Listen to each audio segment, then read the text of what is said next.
សួស្តីប្រិយមិត្តទាំងអស់គ្នាថ្ងៃនេះមានលើកយករឿងផាំងត្រៃអង្កលមកធ្វើការសម្ដែងដែលផ្សាយរឿងចង់និយមពីនិស្សិតឆ្នៃម៉ូដម្នាក់ហ្នឹងណាដែលគេមានឈ្មោះថាស៊ឺមីរ៉ាដែលគេតែងតែសម័យថាម៉ូដដែលគេបានធ្វើការឆ្នៃឡើងហ្នឹងណាចង់ឃើញអាយដលរបស់គេធ្វើការពាក់ហើយនឹងដើរបង្ហាញ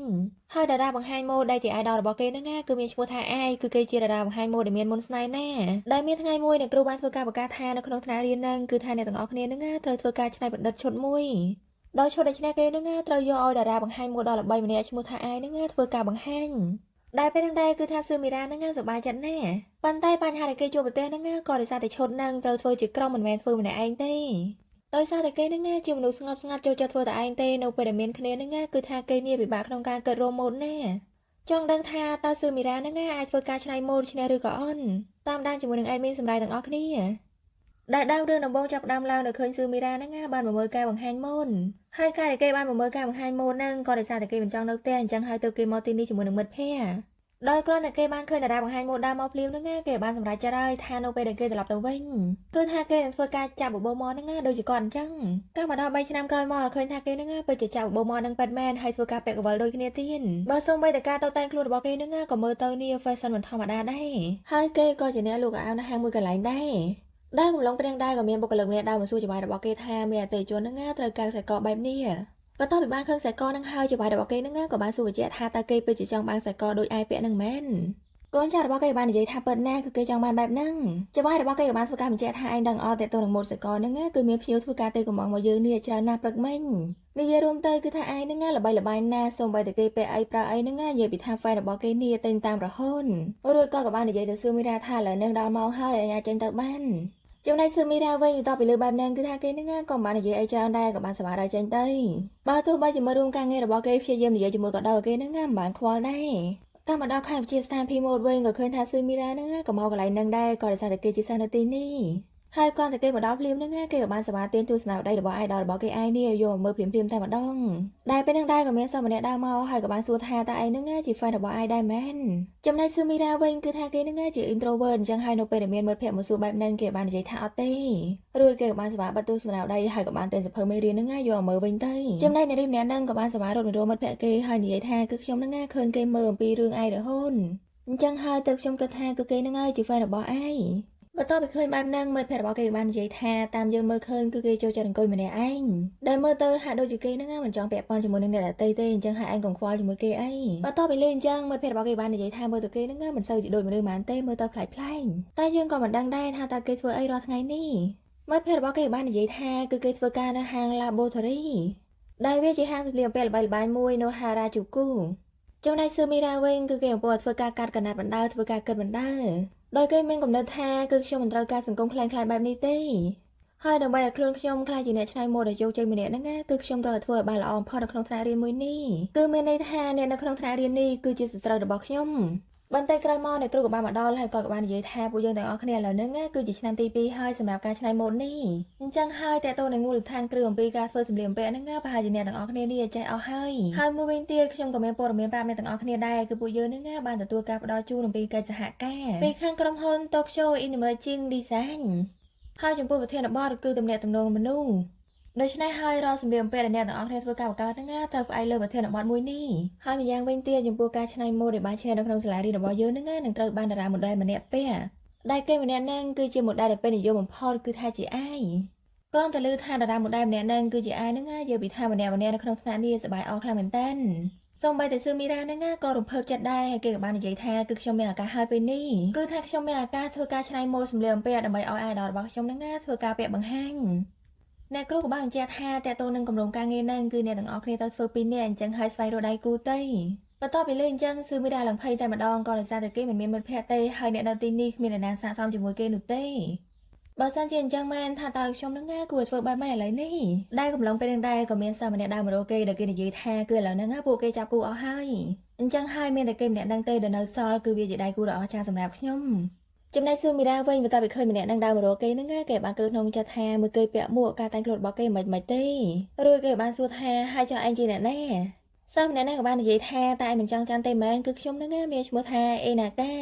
គឺខ្ញុំរីករាយណាស់ដែលបានធ្វើការងារជាមួយនឹងឯងស៊ឺមីរ៉ាក៏បានសួរថាហេតុអីបានជាឯងស្គាល់ឈ្មោះយើងអញ្ចឹងអេណាកាក៏បាននិយាយថាពួកយើងរៀនជាមួយគ្នារយៈពេល1ឆ្នាំហើយអញ្ចឹងហើយហេតុអីបានជាយើងមិនចាំឈ្មោះឯងចំណែកស៊ឺមីរ៉ាវិញក៏បានគិតម្នាក់ឯងទៀតហើយដែលគេគិតថាតើគេម្នាក់នឹងជានរណាខ្ញុំមិនស្គាល់គេទ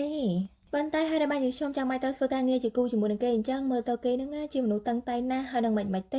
េតែថាខ្ញុំគ្មានជំរឿទេអញ្ចឹងហើយមានតែខ្ញុំនឹងព្យាយាមមិនអើពើជាមួយគេទៅអញ្ចឹងរួចគេក៏បាននិយាយថាគឺខ្ញុំចង់មើលការច្នៃម៉ូដពីមុនរបស់ឯងតែ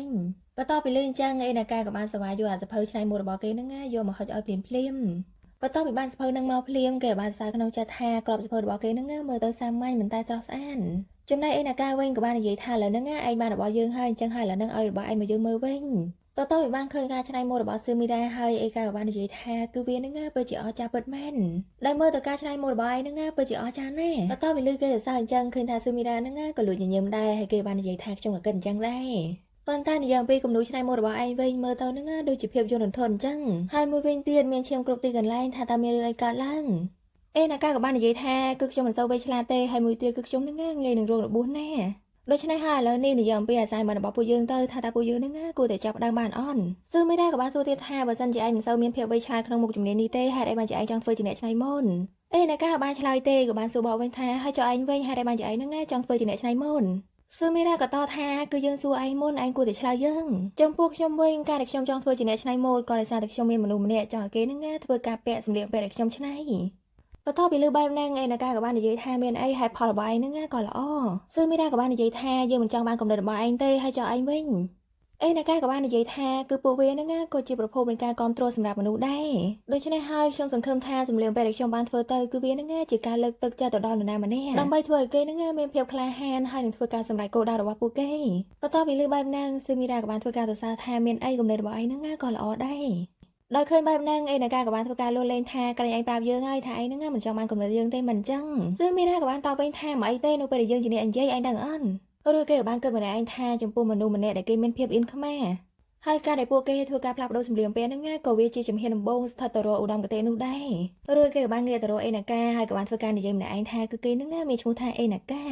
ដែលមើលទៅគេដូចជាមនុស្សល្ងងបន្តិចប៉ុន្តែរសនិយមរបស់គេហ្នឹងក៏មិនអាក្រក់ដែរ50-50គ្រាន់តែគេក៏ចាប់ភ្លាមហ្នឹងក៏ឮសំឡេងឯណាកានេះធ្វើការស្រែកក៏ដោយសារតែគេដេកហើយត្រូវមកចូលមុតដៃបន្ទាប់ពីឃើញអញ្ចឹងស៊ឺមីរ៉ាហ្នឹងស្ដីឲ្យតែម្ដងក៏បាននិយាយថានៅសភៅរបស់ឯងនេះក៏មានឈាមហើយឥឡូវឈាមទៀត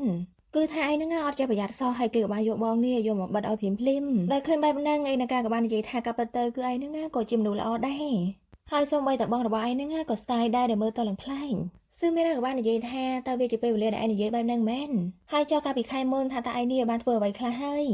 ឯណាកាក៏បាននិយាយថាគឺខ្ញុំបានធ្វើការជាយាមអស់ពីសមត្ថភាពហើយហ្នឹងហើយបន្ទាប់មកគឺគេក៏បន្តធ្វើការដេម៉ូរបស់គេតទៀតទៅការមកដល់ផ្ទះរបស់ស៊ឺមីរ៉ាវិញនៅពេលដែលគេត្រឡប់មកដល់ផ្ទះភ្លាមគឺគេសប្បាយឈមមើលរូបថតរបស់ឯងនិយាយពីថារូបថតអាយដលរបស់គេហ្នឹងឡើងប៉ុណ្ណានៃតែម្ដងដោយគេបាននិយាយថាក្តីសម័យរបស់ខ្ញុំចង់ឲ្យ idol ហ្នឹងធ្វើការពាក់សម្លៀកបំពាក់ដែលខ្ញុំបានច្នៃដោយផ្ទាល់រួចគេក៏បានសម័យក៏ពិតទៅកាលពីគេនៅរៀនវិទ្យាល័យហ្នឹងគេមិនបានចាប់អារម្មណ៍ទាក់ទងនឹងការច្នៃម៉ូដឬសម្លៀកបំពាក់អីនោះទេប៉ុន្តែនៅពេលដែលគេបានចូលរួមកម្មវិធីបង្ហាញម៉ូដហើយបានឃើញ idol មកហ្នឹងគឺគេមានអារម្មណ៍ថាភ្ញាក់ផ្អើលមែនទែនគឺមានអារម្មណ៍ថាដូចជាត្រូវបានគេទះមួយកំភ្លៀងអញ្ចឹងតាំងតែពីពេលហ្នឹងមកគឺគេនឹងធ្វើ style ដូចជាឯងអញ្ចឹងសូម្បីតែម៉ូដរបស់គេនឹងក៏ចោះដូចឯងដែរចំពោះសម្លៀកបំពាក់វិញគឺគេព្យាយាមស្វែងរកគ្រប់ហាងទាំងអស់ទោះបីជាគេមិនអាចស្លៀកដូចក៏បានត្រឹមស្តៀងនឹងក៏គេអស់ចិត្តដែរហើយមួយវិញទៀតតើតើនឹងទស្សនាវដ្តីឲ្យតែមានរូបរបស់ឯងគឺគេនឹងទិញយកទាំងអស់និយាយឲ្យចំទៅគឺថាគេជា fan កាប់មុខតែម្ដងមិនត្រឹមតែប៉ុណ្្នឹងទេសូម្បីតែគេធ្វើការងារនៅកន្លែងសម្លៀកបំពាក់ហ្នឹងគេក៏សង្ឃឹមថា idol របស់គេនឹងធ្វើការទិញសម្លៀកបំពាក់នៅទីនោះពាក់ដែរហើយមួយវិញទៀតការដែលគេធ្វើការរៀនខាង design នៅពេលយប់ជារៀងរាល់ថ្ងៃហ្នឹងក៏ដោយសារតែគេចង់ជួយ idol របស់គេដែរគឺថាគេចង់ចេះច្នៃម៉ូដហើយធ្វើការច្នៃម៉ូដឲ្យបានច្រើនដើម្បីឲ្យ idol របស់គេហ្នឹងពាក់បន្ទាប់ឲ្យធ្វើការសម័យអំពីអ្នកគ្រូបានធ្វើការនិយាយអំពីការប្រកួតហ្នឹងគឺថាគេឡើងខឹងតែម្ដងដោយសារតែការប្រកួតមួយហ្នឹងគឺគេហ្នឹងមិនចង់មានគ្នាអីមកជួយទេគឺគេចង់ធ្វើតែម្នាក់ឯងកំពុងតែធ្វើការរអ៊ូសោកៗដែលពេលនោះដែរគេបានលឺសំឡេងទូរស័ព្ទរបស់គេហើយនៅពេលដែលគេយកមកហ្នឹងឃើញថា idol របស់គេឯងនេះបានធ្វើការ post story គាត់តែឃើញរូបភាពនឹងភ្លាមគឺថាគេហ្នឹងមិនឲ្យរងចាំយូរទេទៅដល់កន្លែងហ្នឹងភ្លាមតែម្ដងបន្ទាប់ពីមកដល់កន្លែងហ្នឹងហើយគឺគេក៏មានអារម្មណ៍ថារៀងភ័យដែរក៏ដោយសារតែគេមិនដែលមកពីមុនសោះបន្ទាប់ពីគេចូលមកដល់ខាងក្នុងហ្នឹងគឺថាគេកាន់តែភ័យទៀតក៏ដោយសារតែក្នុងទីនេះគឺកន្លែងផឹកស៊ីហើយនិងកន្លែងរំរែងដែលពេលហ្នឹងដែរអ្នករត់តុក៏បានធ្វើការសួរនាំគេថាតើលោកកំងអីញ៉ាំណីបន្ទាប់ពីលឺអញ្ចឹងស៊ីមីរ៉ាហ្នឹងក៏បានសប្បាយយកមីណូយកមកមើលហើយគេក៏បានគិតថាគឺខ្ញុំដឹងតែកំងទឹកក្រូចហ្នឹង ប៉ុន្តែមើលទៅប្រហែលជាវានឹងធម្មតាពេកហើយតែខ្ញុំគួរកំងអីដែររួចគេក៏បានធ្វើការកំងខុកថែមទិញទួយនឹងយកមកផឹកទៅក៏ដោយសារតែគេមិនដែលចូលមកទេអញ្ចឹងហើយគេរៀងភ័យបន្ទាប់ពីបានតារីនឹងហើយគេក៏បានយកមកផឹកអញ្ចឹងណាដោយសារតែគេមិនដែលផឹកគឺគេមានអារម្មណ៍ថានឹងសើតែម្ដងដែលកំឡុងពេលនឹងដែរក៏មានបរិបទ2នាក់មកគេកគេដល់និយាយថាការស្លៀកពាក់របស់ឯងនឹងមើលទៅឡើងប្លែកថាតើឯងនេះចង់ចូលរួមជាមួយនឹងពួកយើងដែរអត់មកចំណែកស៊ឺមីរ៉ាវិញគឺគេក៏ព្យាយាមបកកាយដែរក៏ដោយសារតែគេមិនស្គាល់ទេមិនហ៊ានទៅជាមួយកំពុងតែមានអារម្មណ៍ភ័យខ្លាចដែលពេលនោះដែរក៏ឃើញមានដៃបរមម្នាក់ហ្នឹងបានមកអោបគេឡើងជាប់ហើយនៅពេលដែលគេក៏លេចមើលទៅគឺថាជាអាយដលរបស់គេហ្នឹងហើយគឺជាអាយដែលពេលហ្នឹងដែរអាយក៏បាននិយាយថាសុំទោសផងដែលឲ្យរងចាំយូររួចគេក៏បាននិយាយទៅពីរនាក់នោះថាឥឡូវហ្នឹងឆាប់ចេញឲ្យឆ្ងាយទៅបន្ទាប់ពីពួកនោះចេញទៅអាយក៏បានសួរថានិយាយអញ្ចឹងថាតើលោកអត់អីទេមែនចំណែកស៊ឺមីរ៉ាវិញគឺថាគេនឹងឡើងកាំងតែម្ដងគេបានគិតក្នុងចិត្តថាអាយដលរបស់ខ្ញុំនៅចំពោះមុខខ្ញុំហើយតើវានឹងជារឿងយល់ច្រឡំមែនហើយគេនេះក៏បានស្វាងអង្គុយចុះបន្តិចក្រោយមកឃើញថាអាយក៏បាននាំស៊ឺមីរ៉ានឹងឡើងមកខាងលើហើយក៏បានយកទៅយកអីមកឲ្យផឹកទៀនស៊ឺមីរ៉ាក៏បាននិយាយថាខ្ញុំសុំទោសផងគឺលោកនឹងបានជួយខ្ញុំហើយឥឡូវនេះមើលថែខ្ញុំទៀនអាយក៏បាននិយាយថាមិនអីទេក៏ពិតទៅគឺខ្ញុំនឹងក៏ចង់មកទីនេះដើម្បីស្រូបខ្យល់អាកាសដូចគ្នាហើយបន្ទាប់មកគេក៏បានទាញបរិយាអីនឹងយកមកជក់ទៅចំណែកស៊ឺមីរ៉ាវិញនៅតែសម្លឹងមើលមុខគេហើយក៏បានគិតក្នុងចិត្តថាតើវាជារឿងពិតមែនថាតើវានឹងជារឿងសម័យឬក៏យ៉ាងម៉េចគឺខ្ញុំបានឃើញអាយដលរបស់ខ្ញុំនេះនៅចំពោះមុខខ្ញុំគឺថាគាត់នឹងពិតជាសង្ហាណាស់ហើយគាត់ក៏បានធ្វើការអង្គុយជួបបរិយនៅមុខខ្ញុំទៀតរួចគេក៏បានសួរបញ្ជាក់ថាតើលោកជាតារា model អាយមែនអាយក៏បាននិយាយថាតើលោកនឹងជា fan របស់ខ្ញុំមែនអត់ស៊ឺមីរ៉ាក៏បានឆ្លើយទាំងភ័យថាគឺខ្ញុំមិនគ្រាន់តែជា fan របស់លោកទេគឺមានន័យថាគឺខ្ញុំនឹងក៏ជាអ្នកតាមដានលោកដែរគឺជា followerបន្ទាប់ពីលឺអញ្ចឹងអាយក៏បាននិយាយថានៅពេលដែលខ្ញុំមានក្មេងគួរឲ្យស្រឡាញ់ដូចលោកនឹងជា fan របស់ខ្ញុំធ្វើឲ្យខ្ញុំសប្បាយចិត្តណាស់បន្ទាប់ពីលឺអញ្ចឹងនិយាយពីថាស៊ឺមីរ៉ានឹងរំភើបចិត្តខ្លាំងមែនតើរួចគេក៏បានគិតក្នុងចិត្តថាគឺខ្ញុំមានអារម្មណ៍រំភើបរហូតដល់ចង់ស្រក់ទឹកភ្នែកហើយឥឡូវនេះដោយឃើញថាគេនឹងអោនមកពេកអាយក៏បានសួរថាតើលោកអត់អីទេមែនឥឡូវនឹងញ៉ាំទឹកឲ្យច្រើនទៅស៊ឺមីរ៉ាក៏បាននិយាយថាគឺលោកសង្ហាខ្លាំងណាស់សង្ហារហូតដល់ខ្ញុំនឹងចង់ស្លាប់ហើយដឹងអន់អញ្ចឹងហើយទៅឥឡូវនេះគឺខ្ញុំព្យាយាមដកដង្ហើមបន្ទាប់ពីលឺអញ្ចឹងនិយាយពីថាអាយនឹងឡើងអស់សំណើចហើយគេក៏បាននិយាយថាគឺលោកនេះខ្ជូតគ្រប់ពេលគ្រប់វេលាគឺថាលោកពិតជាមានចរិតខុសគ្នាជាងអ្វីដែលខ្ញុំបានគិតទៅទៀតត្រង់កន្លែងហ្នឹងឯងមានសម្បត្តិថាអេណាកាហើយនឹងឯងនឹងជាមនុស្សតែមួយទេប៉ុន្តែក៏ដោយសារតែការតែងខ្លួនខុសគ្នាអញ្ចឹងហើយស៊ឺមីរ៉ានឹងអត់ដឹងទេថាពីរនាក់នឹងជាមនុស្សតែមួយព្រោះគេបានធ្វើការសួរទៅស៊ឺមីរ៉ាថានិយាយអញ្ចឹងថាតើលោកឈ្មោះអីដែរស៊ឺមីរ៉ាក៏បាននិយាយថាគឺខ្ញុំមានឈ្មោះថាស៊ឺមីរ៉ាឯងក៏បានសួរទៀតថានិយាយអញ្ចឹងគឺលោកនឹងមិនដែលចូលរួមកម្មវិធីជប់លៀងបែបនេះពីមុនមកទេត្រូវអន់ហើយមើលទៅលោកទៅគឺថាស្លៀកពាក់នឹងបែបមានស្ទាយណាស់ប៉ុន្តែការពិតទៅគឺលោកជាមនុស្សស្លូតត្រង់បំផុតស៊ឺមីរ៉ាក៏បាននិយាយថាពិតណាស់ក៏ដោយសារតែខ្ញុំជាមនុស្ស fashionអាយក៏បាននិយាយថាខ្ញុំយល់នៅអ្វីដែលលោកបាននិយាយតែថាលោកចង់សាកល្បងជីវិតពេលយប់ដែរអន់រួចគេក៏បានសវ៉ាទាញស៊ឺមីរ៉ាយកមកអោបហើយនិយាយថាតើលោកដែរជួបបរិយដែរអន់ហើយបន្តមកគេក៏បានយកបរិយដែលគេជួបនឹងយកមកឲ្យស៊ឺមីរ៉ាហើយបានធ្វើការប្រាប់គេនេះឲ្យធ្វើការដកដង្ហើមមួយទៀតនិយាយរួមទៅគឺថាគេនឹងបរិញ្ញាស៊ឺមីរ៉ាធ្វើការជួបបរិយមិនត្រឹមតែប៉ុណ្្នឹងទេគឺថាគេនឹងក៏ខូចមិនណយដែរគឺថាដៃម្ខាងរបស់គេមួយទៀតនឹងធ្វើការស្ទើរអង្អែលទៅជារបស់ស៊ឺមីរ៉ាគឺថាធ្វើឲ្យគេនេះឡើងមានអារម្មណ៍តែម្ដងបន្ទាប់ធ្វើការសាកល្បងហើយស៊ឺមីរ៉ាក៏បានសួរថានិយាយអញ្ចឹងគឺលោកនឹងដែលធ្វើការស្រូបក្លិននៅពេលយប់បែបនេះដែរអន់ឯងក៏បានសួរបកវិញថានិយាយអញ្ចឹងថាតើលោកនឹងមានអារម្មណ៍ថាវិលមុខដែរអន់បន្ទាប់ពីលឺស៊ឺមីរ៉ាឆ្លើយថាវិលគេក៏បាននិយាយថាស៊ឺមីរ៉ាគឺឥឡូវនេះគឺឯងនឹងខ្លាចជាក្មេងអាក្រក់ហើយដឹងអន់រួចគេក៏បានសម្លឹងមើលមុខឯងហើយក៏បានគិតក្នុងចិត្តថាគឺខ្ញុំនឹងមិនបានមើលមុខក៏ដោយសារតែខ្ញុំជួបបរិយនោះទេហើយការដែលខ្ញុំវិលនឹងក៏ដោយសារតែខ្ញុំនេះមានអារម្មណ៍ថាស្រវឹងដោយសារគាត់ហើយឯងក៏បាននិយាយថានៅពេលដែលលោកត្រឡប់ទៅវិញនឹងកុំភ្លេចធ្វើការផ្ញើសារមកប្រាប់ខ្ញុំផងហើយនៅថ្ងៃក្រោយគឺខ្ញុំធ្វើការបង្រៀនលោកអំពីរបៀបរីករាយនៅពេលរាត្រីបន្ទាប់ធ្វើការនិយាយហើយគេក៏បានយកដៃនឹងតឹងឯក្បាលរបស់ស៊ឺមីរ៉ាបន្តិចហើយគេក៏បានដើរចេញពីកន្លែងហ្នឹងទៅចំណែកស៊ឺមីរ៉ាវិញគឺគេបានត្រឹមតែអង្គុយញញឹមក៏ដោយសារតែគេនឹងបានជួបអាយដលរបស់គេថ្ងៃនេះកាលមកដល់ថ្ងៃថ្មីឲ្យឃើញថាអាយក៏បានឆ្លើយតបដែរដោយគេបាននិយាយថាអរគុណសម្រាប់ការផ្ញើសារមកគឺខ្ញុំនឹងបន្តធ្វើការតាក់ទងជាមួយនឹងលោកតទៀតបន្ទាប់ពីឃើញសារនឹងភ្លាមនិយាយថាស៊ឺមីរ៉ានឹងសប្បាយចិត្តខ្លាំងមែនទែនដោយសារតែសារនៅខាងលើដែលគេធ្វើការផ្ញើសារទៅនឹងគឺគេបានធ្វើការប្រមូលកម្លាំងកាយចិត្តរបស់គេនេះល្មមទៅហ៊ានផ្ញើទៅរួចគេបាននិយាយម្នាក់ឯងថាគឺខ្ញុំមានអារម្មណ៍ថាក្លិនបារីរបស់គាត់នឹងនៅក្នុងមាត់របស់ខ្ញុំនៅឡើយទេតាមមកដល់ខាងឯងវិញនៅពេលដែលគេបានផ្ញើសារទៅស៊ឺមីរ៉ាហើយនឹងគេបានចេញមកខាងក្រៅដើម្បីធ្វើការជួបបរិយដែលកំឡុងពេលនឹងដែរក៏ចាប់អារម្មណ៍ឃើញថាគេនេះក៏មានអារម្មណ៍ថារៀងសប្បាយចិត្តដែរនៅពេលដែលគេបានតាក់ទងជាមួយនឹងស៊ឺមីរ៉ាដែលពេលនឹងដែរសាររឿងក៏បានធ្វើការបង្ហាញមុនពេលដែលឯងនឹងបានទៅជួបជាមួយនឹងស៊ឺមីរ៉ា ដោយគេបានគិតថាដំណើររបស់គេនៅពេលនេះហ្នឹងថាទៅវាហួសពេលដែរអន់ដោយសារតែគេហ្នឹងជាមនុស្សដែលមានកំណត់ថាដើរទៅត្រង់ទៅមិនងាកក្រោយឬក៏មើលមកក្រោមអីទេហើយគេក៏បានប្រៀបខ្លួនទៅម៉ាស៊ីនដេរក៏ដោយសារតែម៉ាស៊ីនដេរហ្នឹងដេរទៅតាមខ្សែកង់ប៉ុន្តែបើសិនជាគេមិនបានយកចិត្តទុកដាក់មើលឲ្យបានប្រុងប្រយ័ត្នហ្នឹងគឺថាមកចូលនេះមុតដៃគេហើយដែលមានថ្ងៃមួយនៅពេលដែលគេមករៀនធ្វើការច្នៃម៉ូដហ្នឹងគេក៏បានដើរកាត់សម្លៀកបំពាក់ដែលបានដាក់តាំងមួយនៅក្នុងហាងដោយគេបានចូលទៅមើលទៅគឺអ្នកដែលច្នៃហ្នឹងគឺមានឈ្មោះថាស៊ឺមីរ៉ាដែលសម្លៀកបំពាក់មួយហ្នឹងគឺអស្ចារ្យណាស់ជាអ្វីដែលគេពេញចិត្តតែម្ដងប្រហែលជាដោយសារតែហេតុផលហ្នឹងហើយទើបធ្វើឲ្យអេណាកាឬមួយក៏ឯងហ្នឹងទៅស្និទ្ធស្នាលជាមួយនឹងស៊ឺមីរ៉ាកាលមកដល់បច្ចុប្បន្នវិញនៅហាងលក់សម្លៀកបំពាក់ដែលស៊ឺមីរ៉ាធ្វើការហ្នឹងក៏ឃើញថាថ្ងៃនេះគេអារម្មណ៍ល្អណាស់ញញឹមញញែមរហូតបើសូម្បីតែមើលរួមការងាររបស់គេហ្នឹងក៏ចាប់អារម្មណ៍ឃើញថាគេប្លែកដែរហើយគេក៏បានទៅនិយាយគ្នាជាមួយនឹងអ្នកគ្រប់គ្រងហាងក៏បានងក់ក្បាលដោយបញ្ជាក់ថាគឺគាត់ក៏បានឃើញបែបហ្នឹងដែរដែលពេលហ្នឹងដែរស៊ឺមីរ៉ាក៏បានមកនិយាយជាមួយអ្នកគ្រប់គ្រងថាតេតូននឹងខ្សែករបស់ពួកយើងហ្នឹងអស់ស្តុកហើយតែខ្ញុំអាចធ្វើការកម្មងថែមបានអន់អ្នកគ្រប់គ្រងក៏បាននិយាយថាពិតណាស់អាចធ្វើការកម្មងបានឥឡូវនេះហើយមុនពេលដែលគេទៅកម្មងហ្នឹងគេក៏បាននិយាយជាមួយអ្នករួមការងារគេថាតេតូននឹងការសាកសួរមុនហ្នឹងខ្ញុំអាចដោះស្រាយបានហើយបន្ទាប់ពីលើអញ្ចឹងហាសេកាវ៉ាដែលជាមួយរួមការងាររបស់គេហ្នឹងក៏មានអារម្មណ៍ថារៀងប្លែកដែរដោយសារថ្ងៃនេះស៊ឺមីរ៉ាបានធ្វើការនិយាយជាមួយហើយធ្វើការហៅឈ្មោះគេទៀតហើយមូលហេតុដែលគេអារម្មណ៍ល្អហ្នឹងក៏ដោយសារតែយប់មិញគឺគេបានទៅជួបអាយដោយគេបានគិតថាអាយហ្នឹងយកចិត្តទុកដាក់ជាមួយគេណា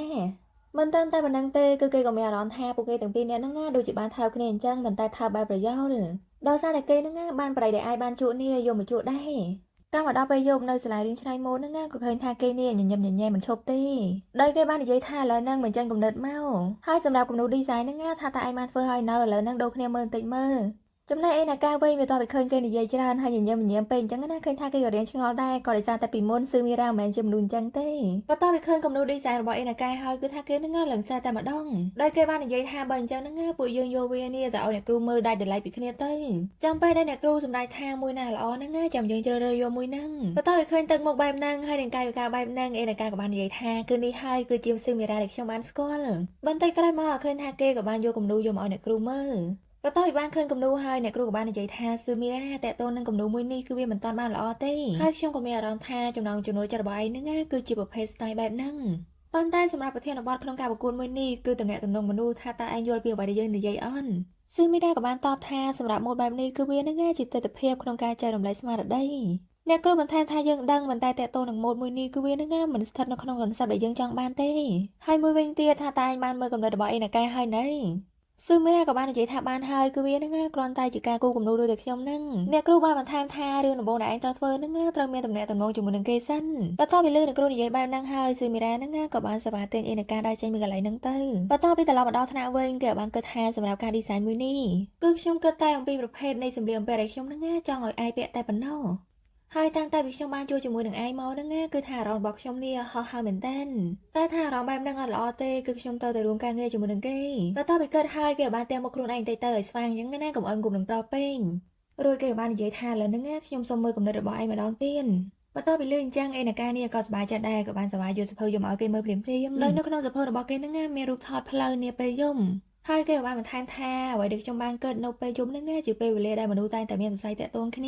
ប្រៀបដូចជាមនុស្សដែលមានការងារខុសគ្នានិងការស្លៀកពាក់ style អីហ្នឹងខុសគ្នាទាំងអស់ប៉ុន្តែពួកគេអាចអង្គុយផឹកស៊ីទល់មុខគ្នាបានដែលនោះហើយគឺជាអ្វីដែលខ្ញុំចង់បានគឺខ្ញុំចង់ចាប់យកអារម្មណ៍ដែលពួកគេទៅស្គាល់គ្នាភ្លាមៗហ្នឹងយកមកដាក់នៅក្នុងឈុតសម្លៀកបំពាក់នេះបន្ទាប់ពីលើបែបហ្នឹងស៊ីមីរ៉ាក៏បានសប្បាយយកគំនូរហ្នឹងយកមកមើលម្ដងទៀតដោយគេបានគិតថានៅលើគំនូរមួយនេះក៏បានបង្ហាញអំពីភ្លើងនាពេលយប់នៅលើហ្នឹងដែរហើយបើសូម្បីតែរូបថតដែលគេបានផ្ដិតយកមកនាពេលយប់ហ្នឹងសុទ្ធតែមានពណ៌ចម្រុះទាំងអស់បន្ទាប់ពីធ្វើការវិភាគចុះឡើងហ្នឹងគេក៏មានអារម្មណ៍ថាកាពិតទៅរឿងនិយមរបស់អេណាកានេះក៏មិនធម្មតាដែរដោយឃើញថាស៊ឺមីរ៉ាបានឆ្លើយទេអេណាកាក៏បាននិយាយថាតាមពិតទៅគំនូររបស់ខ្ញុំហ្នឹងមើលទៅដូចជាធម្មតាពេកហើយប៉ុន្តែសម្រាប់ការ design របស់ឯងហ្នឹងមើលទៅប្រហែលជាស័ក្តិសមនៅលើឆាកជាងរបស់ខ្ញុំថាតើខ្ញុំហ្នឹងគួររកវិធីសាស្ត្រផ្សេងបែបណាដើម្បីធ្វើវាស៊ឺមីរ៉ាក៏បានតបថាឯងនិយាយក៏ត្រូវដែរដូច្នេះហើយពួកយើងត្រូវរកកន្លែងផ្សេងដើម្បីឲ្យវាសប្បាយរួចគេក៏បានសម័យនឹកទៅដល់ពេលអាយបាននិយាយថាសម្រាប់យកបន្ទាប់ហ្នឹងចាំខ្ញុំបង្រៀនលោកក្នុងការដើរលេងនាពេលយប់បន្ទាប់ធ្វើការសម័យហើយគេក៏បាននិយាយថាមិនហ្នឹងពួកយើងចេញទៅដើរលេងនាពេលយប់ទៅ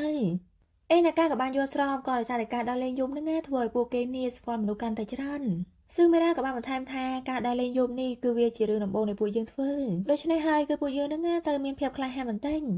ដូច្នេះហើយសម្លៀកបំពាក់នោះគឺវានឹងនឹងខ្លាចជាសសរនៃភាពក្លាហានរបស់ពួកយើងរួចគេបានសម័យនឹកគិតទៅដល់ពេលសម្ដីរបស់អ៊ីណាកាបាននិយាយនឹងក៏គេនិយាយស្តៀងនឹងដែរដោយគេគិតថាសម្រាប់សម្លៀកបំពាក់ដែលគេធ្វើទៅនឹងគឺវាជាប្រភពមួយនៃភាពក្លាហានសម្រាប់អ្នកដែលប្រើប្រាស់រួចគេបានបន្ថែមថាគឺពួកយើងនឹងត្រូវធ្វើសម្លៀកបំពាក់ដែលផ្ដល់ឲ្យមនុស្សមានភាពក្លាហាននៅពេលដែលពួកគេចូលមកជិតគ្នា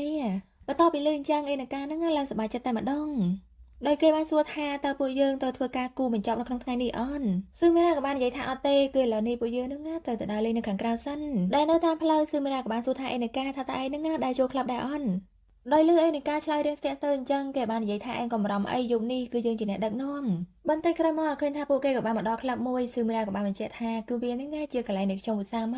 បន្ទាប់ពីឃើញអេនីកាអូនមុខចុះអញ្ចឹងគេបាននិយាយថាឯងកុំភ័យអីប៉ុន្តែនៅពេលដែលឯងចុះទៅបានលឺសំឡេងទ្វារបើនឹងរឿងលឺបន្តិចឯងកុំភ្ញាក់ផ្អើលអីគឺថាគេនឹងព្យាយាមប្រាប់អេនីកានេះគ្រប់ជំហានតែម្ដងគេមិនចង់ឲ្យអេនីកាមានភាពភ័យខ្លាចទេដែលក៏ប៉ុន្តែអេនីកានឹងគឺជាឯងចឹងហើយតើទៅនឹងកន្លែងបែបហ្នឹងគេដើររហូតហ្នឹងបន្ទាប់ពីពួកគេចូលមកដល់ខាងក្នុងឃើញថាអ្នកដែលមកទីហ្នឹងសុទ្ធតែពាក់អាវសហើយប្រឡាក់ថ្នាំពណ៌ឡើងពេញហ្នឹងបន្ទាប់ពីឃើញអញ្ចឹងអេនីកាក៏បាននិយាយថាមើលទៅនឹងដូចជាការសម្ដែងលាបថ្នាំពណ៌មិនទ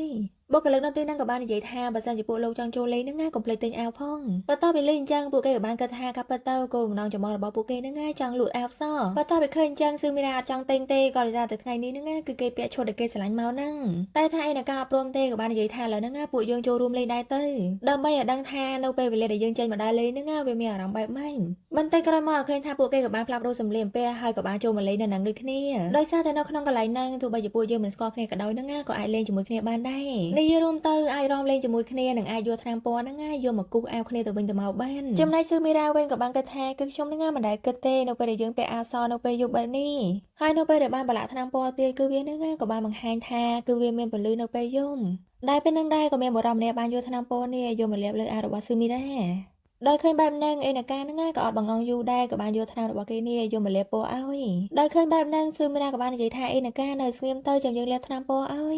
យហើយបន្ទាប់មកពួកគេក៏បន្តដេញប៉ាតពណ៌គ្នាឡើងពេញនឹងតែម្ដងដែលមើលទៅហ្នឹងសប្បាយរីករាយខ្លាំងមែនតើដែលប្រឡងពេលហ្នឹងដែរស៊ឺមីរ៉ាហ្នឹងមានអារម្មណ៍ថាគឺវាជាកន្លែងដែលគេបានដើរលេងជាមួយនឹងឯងកាលពីម្សិលមិញប៉ុន្តែបែរជាខ្ញុំមានអារម្មណ៍ថាវាខុសគ្នាគឺពិតជាចម្លែកណាស់បន្តិចក្រោយមកឃើញថាពួកគេឈប់លេងហើយក៏បាននាំគ្នាចូលមកក្នុងបន្ទប់ផ្លាស់ប្ដូរសម្លៀកបំពាក់អេណាកាក៏បាននិយាយថាអាវរបស់ឯងហ្នឹងមើលទៅឡើងលុយស៊ឺមីរ៉ាក៏បានតបថាក៏ដោយសារតែឯងយកថ្នាំពណ៌របស់ឯងហ្នឹងយកមកលាបលើអាវយើងរហូតប៉ុន្តែមើលទៅឯងហ្នឹងក៏ជាមនុស្សដែលមានស្ទាយខ្លាំងដែរដែលពេលហ្នឹងឃើញថាអេណាកាហ្នឹងប្រុងដោះអាវហើយគេក៏ចាប់អារម្មណ៍ថានៅផ្សិតរបស់អេណាកាហ្នឹងមានចោះកវលទៀនប៉ុន្តែនៅពេលដែលឯងធ្វើការផ្លាស់ប្ដូរអាវហ្នឹងយ៉ាងហោចណាស់ឯងគួរតែដោះមួកចេញដែរមិនអញ្ចឹងអីដែលឃើញថាគេរៀបភ្ញាប់ឲ្យអញ្ចឹងអេណាកាក៏បានសួរថាមិនដែរលុយអន់ស៊ឺមីរ៉ាក៏បានវាយម្ដាយហើយនិយាយថាកុំប៉ិនពេកមើលអេណាកាក៏បាននិយាយថាត្រូវណាប៉ុន្តែឯងកុំមើលយើងពេកយើងអៀនណាបន្ទាប់ធ្វើការផ្លាស់ប្ដូរសម្លៀកបំពាក់ហើយគេបានងាកមកឃើញថាក្នុងរបស់ស៊ឺមីរ៉ាហ្នឹងមានប្រឡាក់ថ្នាំពណ៌ហើយគេក៏បានយកដៃមកកេះចាញ់ទៅប៉ុន្តែនៅកំឡុងពេលហ្នឹងឃើញថាស៊ឺមីរ៉ាហ្នឹងក៏រៀងមានអារម្មណ៍ដែរដោយសារតែគេកេះបែបហ្នឹងអញ្ចឹងហើយទៅធ្វើឲ្យគេហ្នឹងមានអារម្មណ៍ថារសើបដោយឃើញថាគេហ្នឹងកេះយូរពេកស៊ឺមីរ៉ាក៏បានងាកមកសួរថាតើវាបាត់នៅអេណាកាក៏បានតបចិត្តបាត់ហើយអញ្ចឹងហើយឥឡូវហ្នឹងងាកទៅវិញសិនហើយបន្ទាប់មកគេក៏បន្តធ្វើការកេះទៀតទៅដែលកំឡុងពេលហ្នឹងដែរឃើញថាមិនមែនតែស៊ឺមីរ៉ាទេដែលមានអារម្មណ៍សូម្បីតែអេណាកាហ្នឹងក៏មានអារម្មណ៍ដូចគ្នាដែរហើយបើសូម្បីតែទឹកថ្នាំនឹងច្រាក៏ដោយឃើញថាអេណាកាហ្នឹងក៏ខូចដែរសិតតែយកដៃទៅអែលគេទៀតមកឈុំបន្តិចក្រោយមកឃើញថាពួកគេក៏បានត្រឡប់មកផ្ទះដែលនៅតាមផ្លូវហ្នឹងអេណាកាក៏បាននិយាយថាគឺខ្ញុំហ្នឹងមានអារម្មណ៍ថាគឺវាដូចជាថ្ងៃដែលយើងណាត់ជួបស៊ឺមីរ៉ាក៏បាននិយាយថាពិតមែនអីប៉ុន្តែវាមានអារម្មណ៍ថាសប្បាយមែនតើអេណាកាក៏បានបន្ថែមថាគឺវាក៏ជាយប់ដំបូងដែលខ្ញុំបានដើរលេងជាមួយនឹងឯងដែរស៊ឺមីរ៉ាគឺថាវាពិតជាអស្ចារ្យណាស់ទោះបីជាចង់បញ្ចប់ពួកយើងប្រឡាក់ថ្នាំពណ៌ពេញក៏ដោយស៊ឺមីរ៉ាក៏បានបន្ថែមថាគឺយើងនឹងក៏ប្រាប់ឯងដែរថាឲ្យឈប់ទៅប៉ុន្តែអត់ទេហើយពួកគេក៏បន្តដេញបលែងគ្នាឡើងពេញនឹងតែម្ដងបន្តិចក្រោយមកឃើញថាពួកគេក៏បានរត់មកដល់កន្លែងមួយក៏ឃើញផ្ទាំងរូបរបស់ឯងនេះឡើងមកប៉ុណ្ណាណៃចំណែកស៊ឺមីរ៉ាវិញធ្វើពលជាមិនស្គាល់ទេក៏បាននិយាយថាតើគេឈ្មោះអីហើយដែលថាគេគឺជា model ដែលយើងត្រូវធ្វើការប្រកួតប្រជែង design ហ្នឹងដើម្បីឈ្នះឲ្យគេពាក់នឹងមែនបន្ទាប់ពីលេងអញ្ចឹងអេណាកាក៏បានសើចហើយក៏បានគិតថាគឺគេនឹងធ្វើពុតថាគេមិនស្គាល់ខ្ញុំទៀតដែលមើលទៅគឺថាគេគួរឲ្យស្រឡាញ់មែនតើស៊ឺមីរ៉ាក៏បានបន្ថែមទៀតថាបើសិនជាពួកយើងឈ្នះហ្នឹងគឺយើងនឹងមានឱកាសឲ្យគេធ្វើការពាក់សម្លៀកបំពាក់ដែលយើងបាន design ហើយអេណាកាក៏បានសួរថាតើវាគឺជាអ្វីដែលធ្វើឲ្យឯងហ្នឹងសប្បាយចិត្តមែនស៊ឺមីរ៉ាក៏បាននិយាយថាពិតណាស់ប៉ុន្តែគេក៏បានកែប្រែវិញដល់និយាយថាវាមិនមែនដោយសារតែឯងទេគឺខ្ញុំសប្បាយចិត្តក៏ដោយសារតែពួកយើងនឹងយកឈ្នះការប្រកួតបន្ទាប់ពីលើអញ្ចឹងអេណាកាក៏បានសើចហើយក៏បានសួរថាតែឯងនឹងមាន idol ក្នុងចិត្តដែរអនស៊ឺមីរ៉ាក៏បាននិយាយថាអត់ទេគឺខ្ញុំអត់មានទេហើយចុះឯងវិញអេណាកាក៏បានតបថាប្រហែលជាមានបន្ទាប់ពីលើអញ្ចឹងស៊ឺមីរ៉ាក៏រៀងឆ្ងល់ដែរក៏បានសួរថាប្រហែលបែបម៉េច ប៉ុន្តែឯនការបានឆ្លើយតបទេក៏បាននិយាយថាឥឡូវហ្នឹងដល់ផ្លូវទៅផ្ទះហើយអញ្ចឹងហើយចាំជួបគ្នានៅសាលារៀនថ្ងៃបន្ទាប់បន្តិចក្រោយមកឃើញថាគេក៏បានត្រឡប់មកដល់ផ្ទះហើយក៏បានដោះអាសក់ដែលគេពាក់នឹងចេញហើយគេក៏បានដើរចេញមកខាងក្រៅជួបបរិយបន្តិចទៅដែលកំឡុងពេលនឹងដែរគេក៏បានគិតថាស៊ឺមីរ៉ាគឺពួកយើងនៅជាមួយគ្នាហ្នឹងរៀងយូរដែរហើយប៉ុន្តែបើជាឯងហ្នឹងមិនសម្គាល់ពីខ្ញុំសោះហើយថាខ្ញុំក៏មិនដែលគិតដែរថានឹងធ្វើការបោកបញ្ឆោតឯងបែបនេះប៉ុន្តែនៅពេលដែលខ្ញុំបានឃើញផ្នែកស្លូតត្រង់របស់ឯងវាធ្វើឲ្យខ្ញុំនឹងចង់ចាប់ចង្ការរបស់ឯងដោយថ្នមប៉ុន្តែវាក៏មានហេតុផលមួយចំនួនដែលខ្ញុំនឹងចង់បំបែកភាពស្លូតត្រង់របស់ឯងចេញដែរហើយបន្ទាប់មកគេក៏បានសម័យនៅកំឡុងដែលពួកគេនឹងលេងថ្នាំពណ៌ជាមួយគ្នាហើយនឹងពេលវេលាដែលគេយកថ្នាំចេញពីក្នុងរបស់ស៊ឺមីរ៉ាហ្នឹងគឺថាគេមានអារម្មណ៍ថាចម្លែកមែនតើហើយគេក៏មិនដែលគិតថាគឺគេនឹងបានចូលទៅចិត្តស៊ឺមីរ៉ាបែបនេះដែរកំឡុងពេលនឹងដែរក៏មាននរណាម្នាក់បានផ្ញើសារមកថាថ្ងៃស្អែកហ្នឹងគឺយើងមានកម្មវិធីជប់លៀងមួយរីឯស៊ឺមីរ៉ាវិញគឺគេក៏មិនតាន់គេងដែរគឺគេនឹងកំពុងតែអង្គុយគូររូបឌីហ្សែនរបស់គេដែលកំឡុងពេលនឹងដែរគេបាននឹកគិតទៅដល់ពេលវេលាដែលគេនឹងបានបលែងគ្នាលេងជាមួយនឹងអេណាកាគឺថាគេនឹងមានភាពសប្បាយរីករាយខ្លាំងមែនតើពេលហ្នឹងរួចគេក៏បានគិតថាគឺវានឹងមានហេតុផលមួយចំនួនដែលធ្វើឲ្យខ្ញុំមានអារម្មណ៍ថាសប្បាយរីករាយដែលវាមានអារម្មណ៍ថាដូចជាពួកយើងនឹងបានធ្វើការណាត់ជួបជាមួយគ្នាអញ្ចឹងហើយគេក៏បានសម័យនឹកគិតតទៀតនៅកំឡុងពេលដែលអេណាកានឹងធ្វើការជូតថ្នាំនៅលើខ្នងរបស់គេបន្ទាប់ពីធ្វើការសម័យនឹកគិតហើយគេក៏បានថាខ្លួនឯងថាហេតុតែបានជាខ្ញុំគិតអំពីរឿងនេះអញ្ចឹងដែលពេលនឹងដែរក៏ឃើញថាឯងនឹងក៏បានឆាតមកដោយសួរថាតើថ្ងៃស្អែកពេលយប់ទៅណីអនបន្ទាប់ពីឃើញសាររបស់ឯដល់គេហើយនិយាយថាគេនេះសប្បាយរីករាយខ្លាំងមែនតើដោយគេបានឆ្លើយតបទៅវិញយ៉ាងលឿនថាទំនេរចំណែកឯវិញនៅពេលដែលបានឃើញសាររបស់ស៊ឺមីរ៉ាឆ្លើយតបមកអញ្ចឹងគឺថាគេនេះក៏សប្បាយចិត្តដែររីឯស៊ឺមីរ៉ាវិញវាតើបានឆ្លើយតបសាររបស់ idol ហើយនឹងយើងនិយាយថាគេសប្បាយចិត្តខ្លាំងមែនតើគឺថាគេនឹងបកាច់បកិនឡើងពេញពុកនឹងតែម្ដងដោយសារតែវាជាលើកទី2ហើយដែលគេអាចបានទៅជួប idol ម្ដងទៀតតាមមកដល់ថ្ងៃថ្មីឲ្យឃើញថាគេកំពុងតែអង្គុយគូររូបហ្នឹងដែលពេលដែលឃើញថាឯនេះក៏បានផ្ញើទីតាំងមកដោយគេបានបញ្ជាក់ថាគឺមកជួបគ្នានៅទីនេះម៉ោង10បន្ទាប់ពីឃើញចឹងគឺថាគេសប្បាយចិត្តខ្លាំងមែនតើហើយក៏បានសប្បាយចុចមើលថាតើបាហ្នឹងជាបាប្រភេទអីដើម្បីឲ្យគេដឹងថាពេលដែលចូលទៅដំបូងហ្នឹងគួរតែកំងអីផាកកំឲ្យមានអារម្មណ៍ថាខ្លួននេះស្រែមិនដែលចូលបាយអញ្ចឹងទៅបន្ទាប់ពីឆៃតរៀងហើយឥឡូវហ្នឹងគេរស់សម្លៀកបំពាក់ម្ដងថាតើគេគួរស្លៀកពាក់បែបណាដើម្បីទៅជួប idol តាមមកដល់ពេលយប់គឺជាពេលវេលាដែលពួកគេណាត់ជួបគ្នាហើយក៏ឃើញថាស៊ឺមីរ៉ាហ្នឹងក៏បានដើរមកដល់ហាងក៏ឃើញថាឯនេះបានមកដល់មុនហើយគេកំពុងតែអង្គុយរងចាំបន្ទាប់ពីឃើញស៊ឺមីរ៉ាគេក៏បានសវ៉ាហាងមកអង្គុយចិនហើយគេក៏បានធ្វើការនិយាយថាអរគុណច្រើនទោះបីជាវាហ្នឹងពេលវេលាខ្លីក៏ដោយក៏លោកព្រមមកដែរស៊ឺមីរ៉ាក៏បាននិយាយថាអត់អីទេគឺខ្ញុំពេញចិនបន្ទាប់ពីលឺអញ្ចឹងឯងហ្នឹងក៏សប្បាយចិត្តដែរហើយក៏បានធ្វើការហៅត្រៀនហៅឯនេះឲ្យគេទៀនរួចគេក៏បានចាប់អារម្មណ៍កតាដែលស៊ឺមីរ៉ាស្ពាយគេក៏បានសួរបញ្ជាក់ថាតើលោកហ្នឹងចូលចិត្តបរិយាមួយហ្នឹងមែនស៊ឺមីរ៉ាក៏តបថាពិតណាស់គឺវាមានរយៈពេល3ឆ្នាំហើយដែលខ្ញុំបានទៅ TBC Fashion Week ហើយពេលដែលខ្ញុំបានឃើញលោកបង្ហាញវាហ្នឹងគឺខ្ញុំក៏បានធ្លាក់ក្នុងអន្លង់ស្នេហ៍វានៅពេលនោះហើយឯងក៏បានសួរបញ្ជាក់ថាដោយសារតែខ្ញុំទៅលោកធ្វើការចោះកវលនៅមាត់ហ្នឹងដែរមែនស៊ឺមីរ៉ាក៏បានងក់ក្បាលដោយបញ្ជាក់ថាពិតណាស់ដោយលើបែបហ្នឹងឯងក៏បានសមត្ថកិច្ចក៏ហើយក៏បានយកដៃទៅស្ទាវអង្អែលកន្លែងកវលហ្នឹងហើយនិយាយថាវាហ្នឹងពិតជាលយមែនតើចំណែកស៊ឺមីរ៉ាវិញគឺថាគេលំភ័យតែម្ដងក៏បានឆ្លើយទាំងភ័យថាគឺខ្ញុំក៏គិតបែបហ្នឹងដែរហើយមួយវិញទៀតគឺលោកហ្នឹងពិតជាគួរចាប់អារម្មណ៍ណាស់បន្ទាប់ពីលេងអញ្ចឹងឯងហៀបបានត្រឹមតែសើញដែលពេលហ្នឹងដែរបុគ្គលិកនៅក្នុងហាងហ្នឹងក៏បានហៅទៅរៀងយកមកឲ្យស៊ឺមីរ៉ាដែលពេលហ្នឹងដែរស៊ឺមីរ៉ាក៏បានសួរទៅឯងថាតើការតែងខ្លួនរបស់គេហ្នឹងគឺជាស្ទាយផ្ទាល់ខ្លួនមែនឯងក៏បាននិយាយថាកាលពីពេលដែលខ្ញុំនៅរៀនមធ្យមសិក្សាហ្នឹងកាលពីពេលហ្នឹងគឺខ្ញុំល្បីល្បាញណាស់ហើយនៅពេលដែលខ្ញុំយករៀននៅវិទ្យាល័យគឺខ្ញុំក៏ចាប់ផ្ដើមចោះកវលហើយនឹងដាក់ថ្នាំពណ៌ប៉ុន្តែនៅពេលដែលខ្ញុំកែប្រែខ្លួនបែបហ្នឹងក៏មានមនុស្សជាច្រើនហ្នឹងអត់ចូលចិត្តខ្ញុំដែរហើយអ្វីដែលកាន់តែសំខាន់ហ្នឹងគឺខ្ញុំមានអារម្មណ៍ថាខ្ញុំបានក្លាយទៅជាមនុស្សផ្សេងបាត់ហើយដែលពេលនោះហើយទៅធ្វើឲ្យខ្ញុំដឹងថាការដែលយើងមានស្ទាយបែបខ្លួនឯងហ្នឹងថាតើវាសប្បាយបែបណាខ្លះស៊ឺមីរ៉ាក៏បានសួរបញ្ជាក់ថាតើនោះមែនជាមូលហេតុដែលលោកហ្នឹងក្លាយជា model រហូតមកដល់ពេលនេះឯងក៏បាននិយាយថាមិនមែនអញ្ចឹងទេគឺខ្ញុំបានទិញសម្លៀកបំពាក់មកជាច្រើនហ្នឹងដើម្បីយកមកពាក់ប៉ុន្តែវាមានបញ្ហាខូចខាតដោយសារតែការរំជួយដ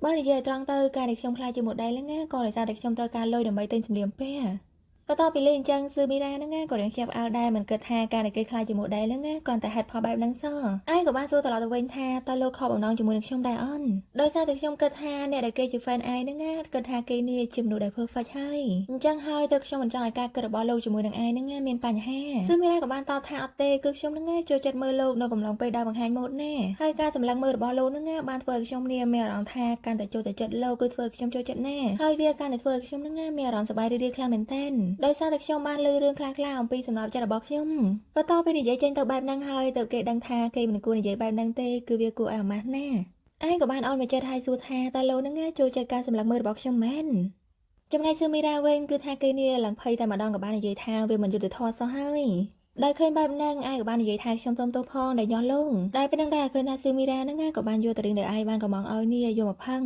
ไอ้กับบ้านเป็นเจ้าแทนเราไปได้โลทัวการพักเวอนั่งง่ายจำปูยังจันปีตีนี่ก็ช่วงหนังน้อมโลตัวรบอดเซาได้เล่นไปย่มเมื่อถึงตัวกรอยมาเคยทาคลับนั่งง่ายกับจับดังจับบาจุเรียงรอมาก่อนเลยซาแต่เบียนั่งง่ายก็เรียงยบจะเราได้ให้ได้เป็นนั่งได้เคยทาไอ้นั่งง่ายกับบ้านโยบเบียนี่โยมาเอาซื้อมีราก็ต่อไปเคยจังคือทาเกนั่งง่ายก็มันปะไกได้ให้กับต่อทัวการเลิกพักเต้าตัวใบจุเบียแบบพักก็ได้เป็นนั่งได้ก็เมียนในรีมันเนี่ยบ้านมาสู้ไอ้ทาแต่รู้นั่งง่ายเมาจมูกหนึ่งเม็ดแผ่แม่นสังหาแม่นก็ต่อไปเรื่องจังซื้อไม่ได้จับได้ไปจันแต่มาดองกับบ้านสวัสดิ์จับได้เก้รู้เกี่ยวกับบ้านเกิดนงจัดแท้ให้ได้มาอยู่ที่ชมนั่งง่ายเพื่อแบบนั่งแต่เว้งจำได้ไอ้เว้งเคยนาเกี่ยวกับบ้านปะไกได้เกี่ยวกับบ้านสวัสดิ์การได้ซื้อมีรานั่งง่ายหลังแนนแต่มาดองให้เกี่ยวกับบ้านเตียนได้ซื้อมีรานั่งง่ายดาวการมนุรวมจิตเจ้าเนี่ยดำไปต่อกับไหลมุ้ยได้กำลังเป็นดังได้ซื้อมีรากับบ้านเกิดนงจัดแท้เกี่ยวแล้วนี่คือไอ้นั่งง่ายจีระบอกชมก็ต้องไปโจงกับดอกอะไรมวยไอ้นั่งง่ายกับบ้านสวัสดิ์แต่บ้านเพลิงให้เกี่ยวกับบ้านโกยจุบอะไรให้นไปแต่เกี่ยวบ้านลือเพลงในเกี่ยวโจจัดพลีมนั่งง่ายเกี่ยวจับดำร่วมโดยเคยแบบนั่งซื้อมีรากับบ้านเกิดนงจัดแท้กึกชมนั่งง่ายเปิดจีมันได้เคยจะได้บอกเกี่ยวแบบนั่งซ้อบ้านตัวใบจะเกี่ยวเล่นจานแบบนั่งกับมือตะเกี่ยวนั่งง่ายในแต่สังหารได้โดยเคยทาซื้อมีรารอมเตไอกับบ้านสุดท้ายให้ได้บ้านจะโลชดเฟอไอชาบรอมเตซื้อมีรากับบ้านมาไกลทาออเตชมใจรอมของนั่งไอจะว่ามาเกะก็ให้ในยัยแทก็โลนั่งง่ายกับไปประกอบไปเฟอคลูนเงะจังเงะลางเตโดยจะยืงรอมจังเมื่อสุนตัวกรอยมาเคยทาซื้อมีรานั่งง่ายจับดังสว่างง่ายจังให้ตัวใบจะเขมีในบังคอมาเกะรอมนั่งง่ายกับเกะรอมจังได้โดยเคยแบบนั่งไอกับบ้านในยัยทาซื้อมีราคือโลนั่งง่ายสว่างคลางให้ซื้อมีรากับบ้านในยัยทาออเตกับปงตาสบายได้การเปิดเตยกึกชมนั่งง่ายกับทะเลาะบานดาวเลยยกแบบนั่งได้เวียคือชื่ออะไรในปูยังทะเลาะมาอยู่มือคเนคือเวียไปเจออาจารย์เป็นแม่นคือปูยังกับบ้านโยธนาปอนั่งง่ายอยู่แต่กูเลยเอาคือทาเลยใหญ่ๆไปนั่งแต่มาดองบนใต้เวียสบายได้เลือกแบบนั่งไอกับบ้านส่วนเจ้าแทการได้เล่นไปมนให้หนังเป็นนี่มวยน่าสบายจริงซึ่งไม่ได้กับบ้านในใจแท้กึกชมนั่งง่ายจูจะตั้งปีนั่งแต่มาดองก็ต่อไปเลื่อนจังไอกับบ้านโยได้นั่งง่ายแต่สเตมโมกับบอสซื้อไม่ได้กับบ้านในใจแท้คือได้แต่ว่าไอนั่งง่ายเกาะกระดาวหน้าดังอ้อนจำได้ไอเวงกับบ้านสวาออนมาเจอทันยัยแท้ซื้อมีแร่คือโลดังออนคือโลนั่งง่ายกูอัศลันแน่ก็ต่อไปเล่นจังกันนาซื้อมีแร่นั่งง่ายก็เรียงเอียนได้ให้เกนี่ก็จองขวดคอร์ซาได้สว่างเพ่งบันไดกระมาเคยท่าไอนั่งง่ายกับบ้านน้องเกมาดอกขนมโตพันยัยแท้คือชมกูแต่เป็นชมโลกาปิเปโลสว่างเต้งได้เคยท่าซื้อมีแร่นั่งง่ายออดกูเตให้มือเตาเคยท่าเกนี่โดยจีบบ้าแน่ไอ้กับบ้านโยดไอเนี่ยแต่รูกมอดเกแต่มาดองในใบเกนั่งง่ายก็อวดเตาวิชับสว่างจำได้ซื้อมีแร่เวงคือท่าเกนั่งง่ายออฟเชียยมก็อวดเตใบจะเกิดท่าได้เดี๋ยวบอกเกนั่งง่ายไปจะกอกดาวเปิดแม่นใบส้มใบเตยจริงๆในเกเป็นนั่งง่ายก็มือเตยหลังลอยได้จำได้ไอ้เวงกับบ้านใหญ่ท่าซื้อมีแร่คือทำมอดบอลลูนั่งง่ายไปจะกดาวเปิดแม่นได้เมื่อแต่ชดนี่คือกรอนในเกนั่งง่ายช่วยเอาซื้อมีแร่ก็อวดบันโนปันไตใบจิมันเนี่ยนั่งง่ายมีอารมณ์แต่จะเกิดไอ้เซ็งตั้งเต้ไอ้กับบ้านสู้แต่ซื้อมีแร่แท้ให้ได้บันจิโลนั่งง่ายมือหมกชมโดยตั้งหมกแบบนี้มวยสันตุทมกลายมาเคยทานเอาไปเก็บเชื้อรานั่งง่ายคือเกนี่นเลยเกจมูกนังไอได้เวียมือเตยคืออยู่การโยซัมไม่เต้ไอ้กับบ้านใหญ่ท่ามือแต่โลนั่งง่ายโดยเหยียดไอเต้ภาษาให้จำได้ซื้อมีราไว้โนไปเก็บบ้านเคยอาจูบอะไรนั่งง่ายเก็บบ้านสนาสมดามได้ก็ได้ซาแต่เลิกมนเกษามาดองให้พอต่อไปเรื่องจังไอ้กับบ้านโยมาเอาให้กินนั่งง่ายเพื่อการดัดอ้อยเตี้ยนรวยเกิดบ้านซัวทาซื้อไม่ได้ทาตาโลนั่งง่ายเมียมาดูได้โลโจจัดอ้อไรแล้วนี่ซึ่งไม่ได้กับบ้านตอบแท้คือชมดังทาจีเน็ตแน่พอต่อไปเรื่องจังไอ้กับบ้านซัวมันเจ็ดแท้ชมมันซัวเต้ทาโลสลันเน็ตแน่ปันใต้ชมก็ละจองดังทาตาประเภทแบบหน้าได้โลโจจันซึ่งไม่ได้กับบ้านตอบแท้คือชมโจจัดมาดูได้เกนั่งง่ายขมิ้นไอ้กับบ้านจมูกนึกชม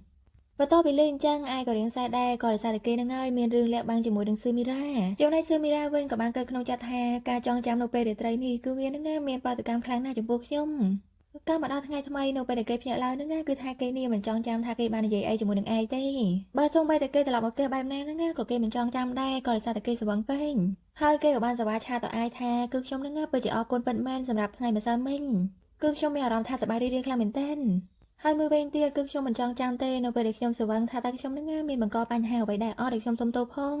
บ้านเซนจีมันไอเต้กึกชมนั่งง่ายก็จองสมโตเด็กตอได้ก็มาดอดไงเป็นตอมโนกไหลทัวกาคือทาเกชงอคลางเหม็นเต้นก็ได้ซาแต่ไอนั่งง่ายบ้านชลายตอบซานังเต้โดยเกของปงเกิดแฮตากชมนั่งง่ายบ้านมันก็ปัญหาหรือมือก็ได้ซาเด็กชมพญาซาตอแบบนี้ได้กำลังเปรียงได้เนี่ยกรุกรองห่างระบอกเกนั่งง่ายกับบ้านทัวกาฮาซูมิราในหลังใบบุญดองปันใต้เกมันลือซอก็ได้ซาแต่เกนั่งง่ายระเบิดแต่เนเกิดถึงปีเรื่องไอนั่งเอง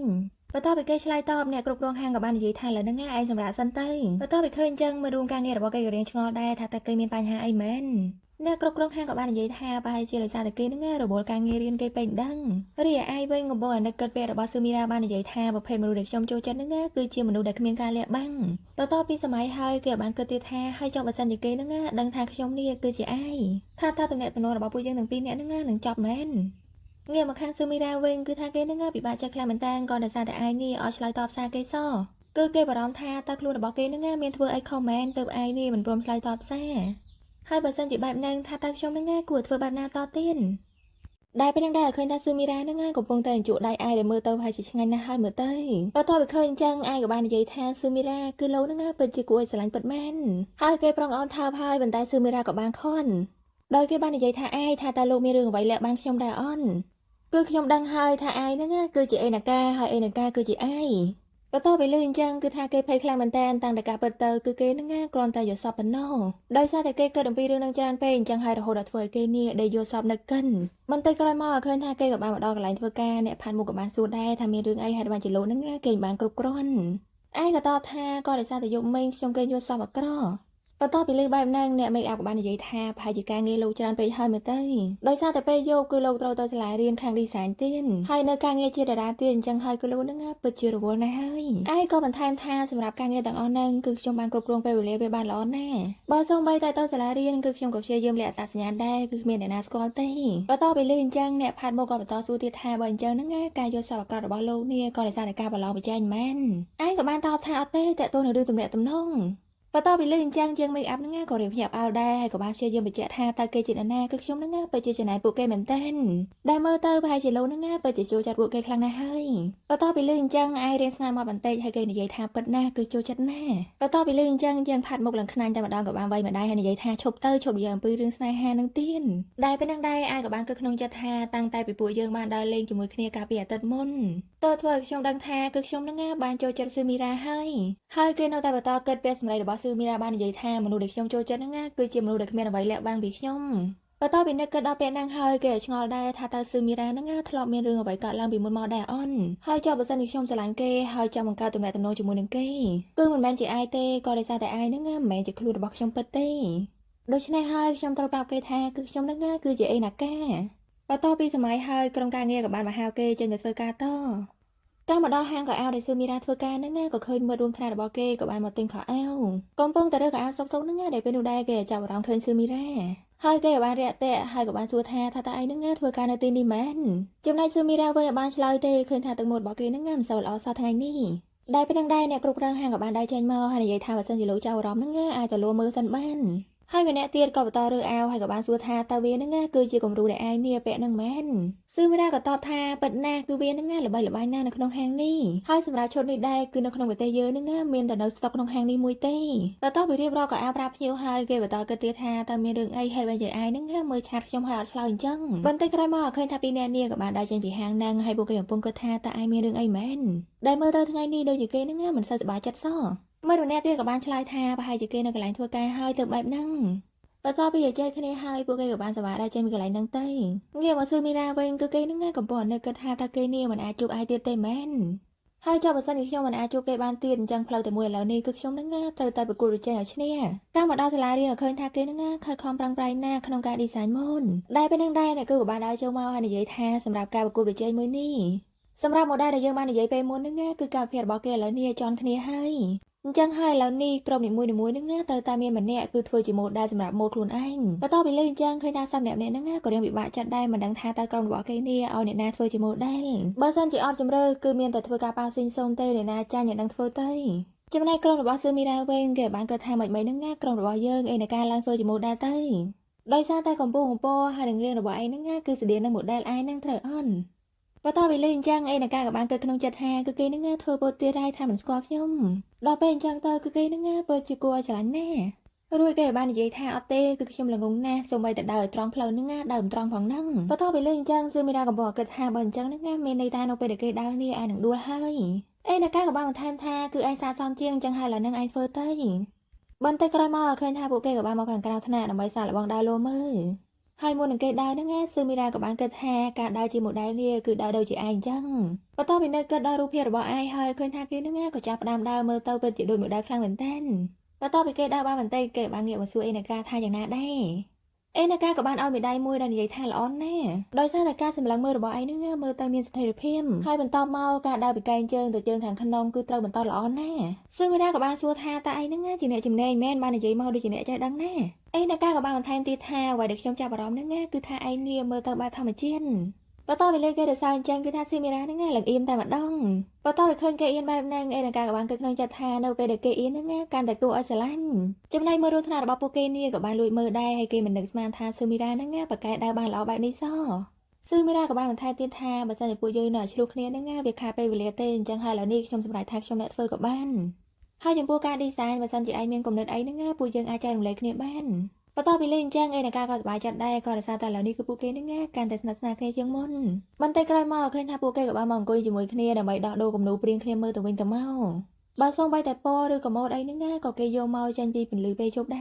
រចំណែកគំនូរព្រៀងរបស់ស៊ឺមីរ៉ាវិញគឺថាឡើងតែតែម្ដងអត់មានម៉ូដអត់មានពណ៌អីទេបន្ទាប់ពីឃើញអញ្ចឹងគេបានសួរថាហេតុអីបានជានៅលើគំនូរហ្នឹងអត់មានពណ៌មានអីអញ្ចឹងថាតើឯងខ្លាចមែនស៊ឺមីរ៉ាក៏បានតបថាក៏ដោយសារតែពេលមុនហ្នឹងខ្ញុំបាន design ហើយនឹងធ្វើការដាក់ពណ៌ប៉ុន្តែនៅពេលដែលយកឲ្យអ្នកគ្រូមើលទៅគាត់ក៏បាននិយាយថាខ្ញុំហ្នឹងព្យាយាមបង្ខំក្នុងការធ្វើការ design មួយនេះឯអ្នកក៏បានព្យាយាមនិយាយលួងថាកាប់ទៅគឺអ្នកគ្រូហ្នឹងចង់មានន័យថាសម្រាប់ការពណ៌ហ្នឹងកុំឲ្យយើងធ្វើការដាក់ជាក់លាក់បែបហ្នឹងពេកប៉ុន្តែក៏មិនមែនន័យថាគឺឯងហ្នឹងមិនអាចធ្វើការដាក់ពណ៌ឬក៏ម៉ូដនៅលើសម្លៀកបំពាក់ហ្នឹងដែរហើយឯងក៏បាននិយាយថាគឺពួកយើងហ្នឹងត្រូវតែមានភាពក្លាហានដើម្បីដើរលេងនៅក្លឹបនាពេលយប់ដើម្បីធ្វើការបំផុសគំនិតធ្វើម៉ូដសម្លៀកបំពាក់ឲ្យអ្នកបានប្រើប្រាស់ទៅហ្នឹងបង្កើតភាពក្លាហានក៏ដោយសារតែពួកគេបានពាក់បន្ទាប់ពីឃើញថាស៊ឺមីរ៉ាបានឆ្លើយទេគេបានគិតថាតែខ្ញុំនិយាយច្រើនពេកមែនបើសូម្បីតែសម្លៀកបំពាក់របស់ខ្ញុំខ្លួនឯងហ្នឹងគឺខ្ញុំមិនតាន់អាចជួយខ្លួនឯងបានផងហ្នឹង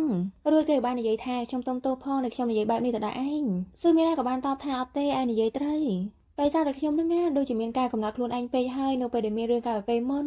ហើយនៅពេលដែលខ្ញុំបានឃើញម៉ូដ design របស់ឯងហ្នឹងធ្វើឲ្យខ្ញុំនេះនឹកគិតដល់រឿងមួយដែលអាចនិយាយបានថាម៉ូដសម្លៀកបំពាក់ដែលធ្វើឲ្យយើងហ្នឹងមានភាពក្លាហានក្នុងការដើរលេងនាពេលយប់ដូច្នេះហើយគឺយើងត្រូវធ្វើការដាក់ម៉ូដដាក់ពណ៌វាគ្មានផ្លូវផ្សេងទៀតទេហើយខ្ញុំតែគិតថាឯងល្ងងការពិតទៅគឺឯងហ្នឹងមានគោលការណ៍ច្បាស់លាស់ណាស់គឺថាឯងមានគំនិតផ្ទាល់ខ្លួនរបស់ឯងបន្ទាប់ពីលឺអញ្ចឹងឯនកាក៏សប្បាយចិត្តដែរហើយក៏បានសួរថាតើខ្ញុំហ្នឹងនិយាយច្រើនពេកអត់ស៊ឺមីរ៉ាក៏បានតបថាតិចដែរប៉ុន្តែក៏ប្រសើរជាងអ្នកដែលមិនបាននិយាយអីសោះបន្ទាប់ពីលឺអញ្ចឹងឯនកាចាប់ផ្ដើមមានខ្លួនទៀតហើយក៏ដោយសារតែគេហ្នឹងមិនបានឆ្លើយតបសារស៊ឺមីរ៉ាហើយបន្តមកពួកគេក៏បន្តនាំគ្នាពិភាក្សាគ្នាទៅថាតើគួរឆ្នៃម៉ូដបែបណាដាក់ពណ៌បែបណាហ្នឹងឲ្យស័ក្តិសមពេលវិធីកន្លងផុតទៅឃើញថាគំនូរព្រាងរបស់ពួកគេហ្នឹងក៏បានហើយរួចរាល់ហើយពួកគេក៏បានសប្បាយដែរយកមកឲ្យអ្នកគ្រូមើលបន្ទាប់ពីធ្វើការពិនិត្យមើលមួយសន្ទុះអ្នកគ្រូក៏បាននិយាយថាគឺវាពិតជាល្អចំពោះរូបភាពមួយនេះគឺយើងបានឃើញរូបភាពច្នៃប្រឌិតរបស់ពួកឯងទាំងពីរនាក់អញ្ចឹងហើយយើងមានអារម្មណ៍ថាពួកឯងទាំងពីរនាក់ហ្នឹងគឺមានទំនាក់ទំនងល្អជាមួយគ្នាហើយឥឡូវនេះអញ្ចឹងហើយឥឡូវនេះពួកឯងអាចធ្វើការកែប្រែព័ត៌មានលម្អិតបន្ថែមទៀតហើយបន្តមកអាចចាប់ផ្ដើមធ្វើការផលិតវាបានហើយបន្ទាប់ពីលើអញ្ចឹងនិយាយថាពួកគេនេះសប្បាយចិត្តខ្លាំងមែនតើដោយសារតែឥឡូវហ្នឹងគឺពួកគេអាចចាប់ផ្ដើមធ្វើជាសម្លៀកបំពាក់ហើយបន្តិចក្រោយមកឃើញថាពួកគេក៏បានដើរត្រឡប់ទៅផ្ទះដែលកំឡុងពេលហ្នឹងដែរពួកគេក៏បានជជែកគ្នាថាតើពួកគេហ្នឹងគួរតែទៅកន្លែងណាដើម្បីរកវត្ថុធាតុដើមរកពណ៌អីហ្នឹងមកធ្វើវាឲ្យបានល្អចំណែកឯអ្នកការវិញកំពុងគិតថាតើខ្ញុំហ្នឹងគួរតែប្រាប់គេអត់ថាខ្ញុំនេះគឺជាឯងបន្ទាប់ពីគិតហើយគឺគេហ្នឹងប្រងធ្វើការប្រាប់ហើយប៉ុន្តែបើជាគេនិយាយថាគឺខ្សែបច្ចេកវិទ្យាហ្នឹងរបូតហើយខ្ញុំចង់ឲ្យហើយគេក៏បានគិតទៀតថាបើសិនជាខ្ញុំចង់និយាយហ្នឹងគួរតែប្រាប់គេឥឡូវនេះដល់ឃើញថាគេចង់យូរពេកស៊ឺមីរ៉ាក៏បាននិយាយថាឯងល្ងងណាស់ថាតើឯងហ្នឹងធ្វើអីកើតដោយគ្មានខ្ញុំហើយគេក៏បានសប្បាយមកអង្គុយចង់ដល់ខ្លួនឯងទៅដែលពេលហ្នឹងដែរឃើញថាឯងនៃការហ្នឹងប្រងធ្វើការប្រាប់ហើយប៉ុន្តែស៊ឺមីរ៉ាក៏បាននិយាយកាត់ថាតើឯងដឹងអត់សម្រាប់ការប្រកួតមួយនេះគឺខ្ញុំហ្នឹងធ្វើវាពិតប្រាកដណាស់ដែលវាគឺជាហេតុផលតខ្លួនរបស់ខ្ញុំប៉ុន្តែខ្ញុំនឹងព្យាយាមធ្វើវាឲ្យកាន់តែខ្លាំងជាជាងគម្រោងការដែលខ្ញុំហ្នឹងបញ្ចប់ការសិក្សាទៅទៀតបន្ទាប់ពីលើអញ្ចឹងឯនៃការក៏បានសួរដែរថាតើហេតុផលតខ្លួនអីស៊ឺមីរ៉ាក៏បាននិយាយថាក៏ដោយសារតែពួកយើងហ្នឹងមិនទាន់ស្គាល់គ្នាច្បាស់ទេអញ្ចឹងហើយខ្ញុំមិនអាចប្រាប់បានទាំងអស់ទេចំណែកឯនៃការវិញក៏បានគិតក្នុងចិត្តថារបៀបនៃគេនិយាយហ្នឹងមើលទៅឡើងគួរឲ្យស្រឡាញ់ប៉ុន្តែសម្រាប់ការប្រកួតមួយនេះថាតើវានឹងមានសារៈសំខាន់ខ្លាំងណាស់មែនសម្រាប់គេបន្ទាប់ពីចង់ស្បែកជើងហើយស៊ឺមីរ៉ាក៏បានសួរថាមុននឹងឬដូចជាឯងនឹងមានអីចង់និយាយមកឯអ្នកក៏បានគិតថាបើសិនខ្ញុំប្រាប់គេឥឡូវនេះថាខ្ញុំនឹងគឺជាឯង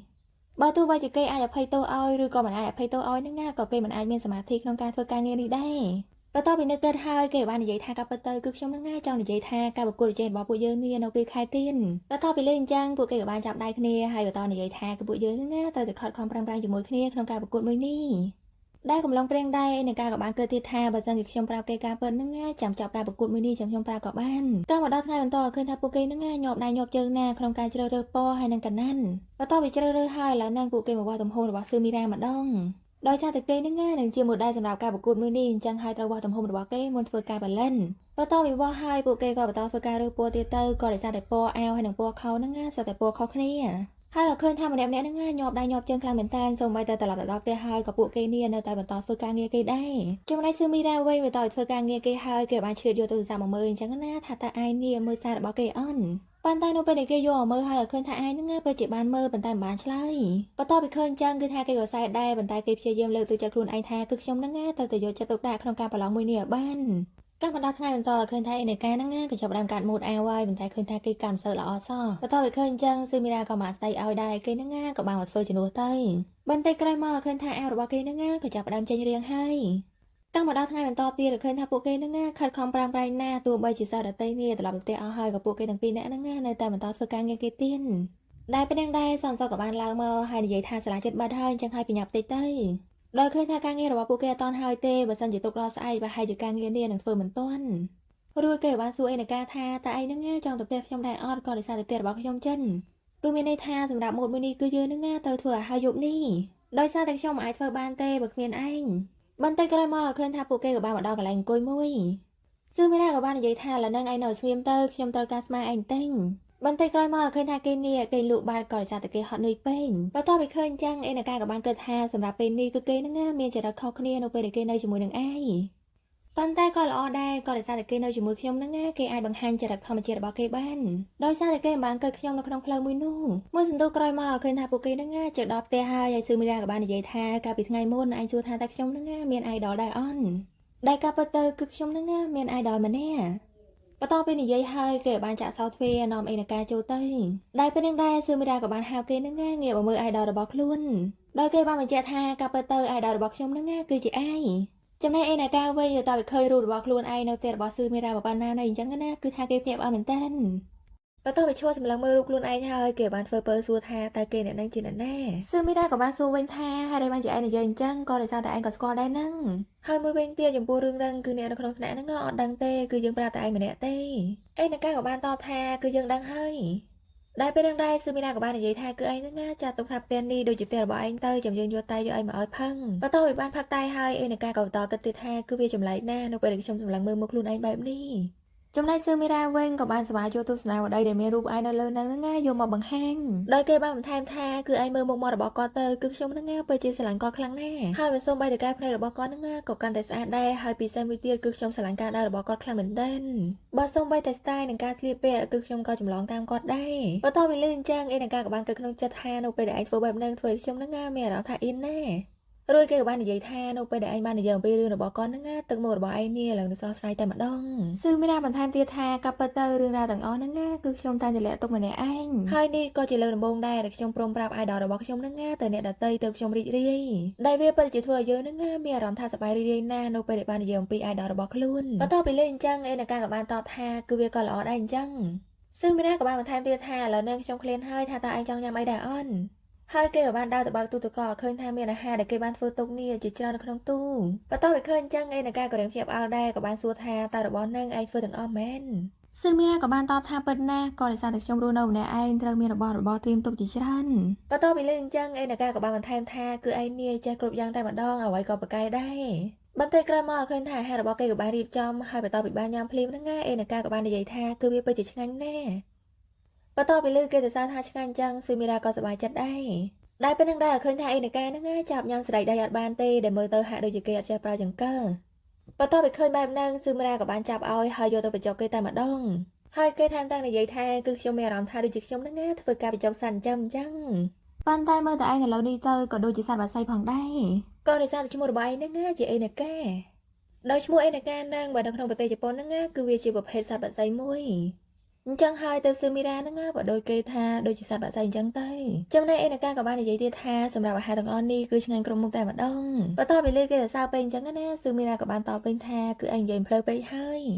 ឯនកាក៏បានបន្ថែមទៀតថានៅពេលដែលខ្ញុំបានញ៉ាំធ្វើឲ្យខ្ញុំនឹកទៅដល់សម្លៀកបំពាក់កាលពីឯងបានធ្វើនៅឆ្នាំទី1គឺថាសម្លៀកបំពាក់របស់ឯងមើលទៅហ្នឹងធម្មតាទេប៉ុន្តែស្អាតដូចឯងអញ្ចឹងនិយាយចំទៅគឺខ្ញុំពិតជាស្រឡាញ់វាណ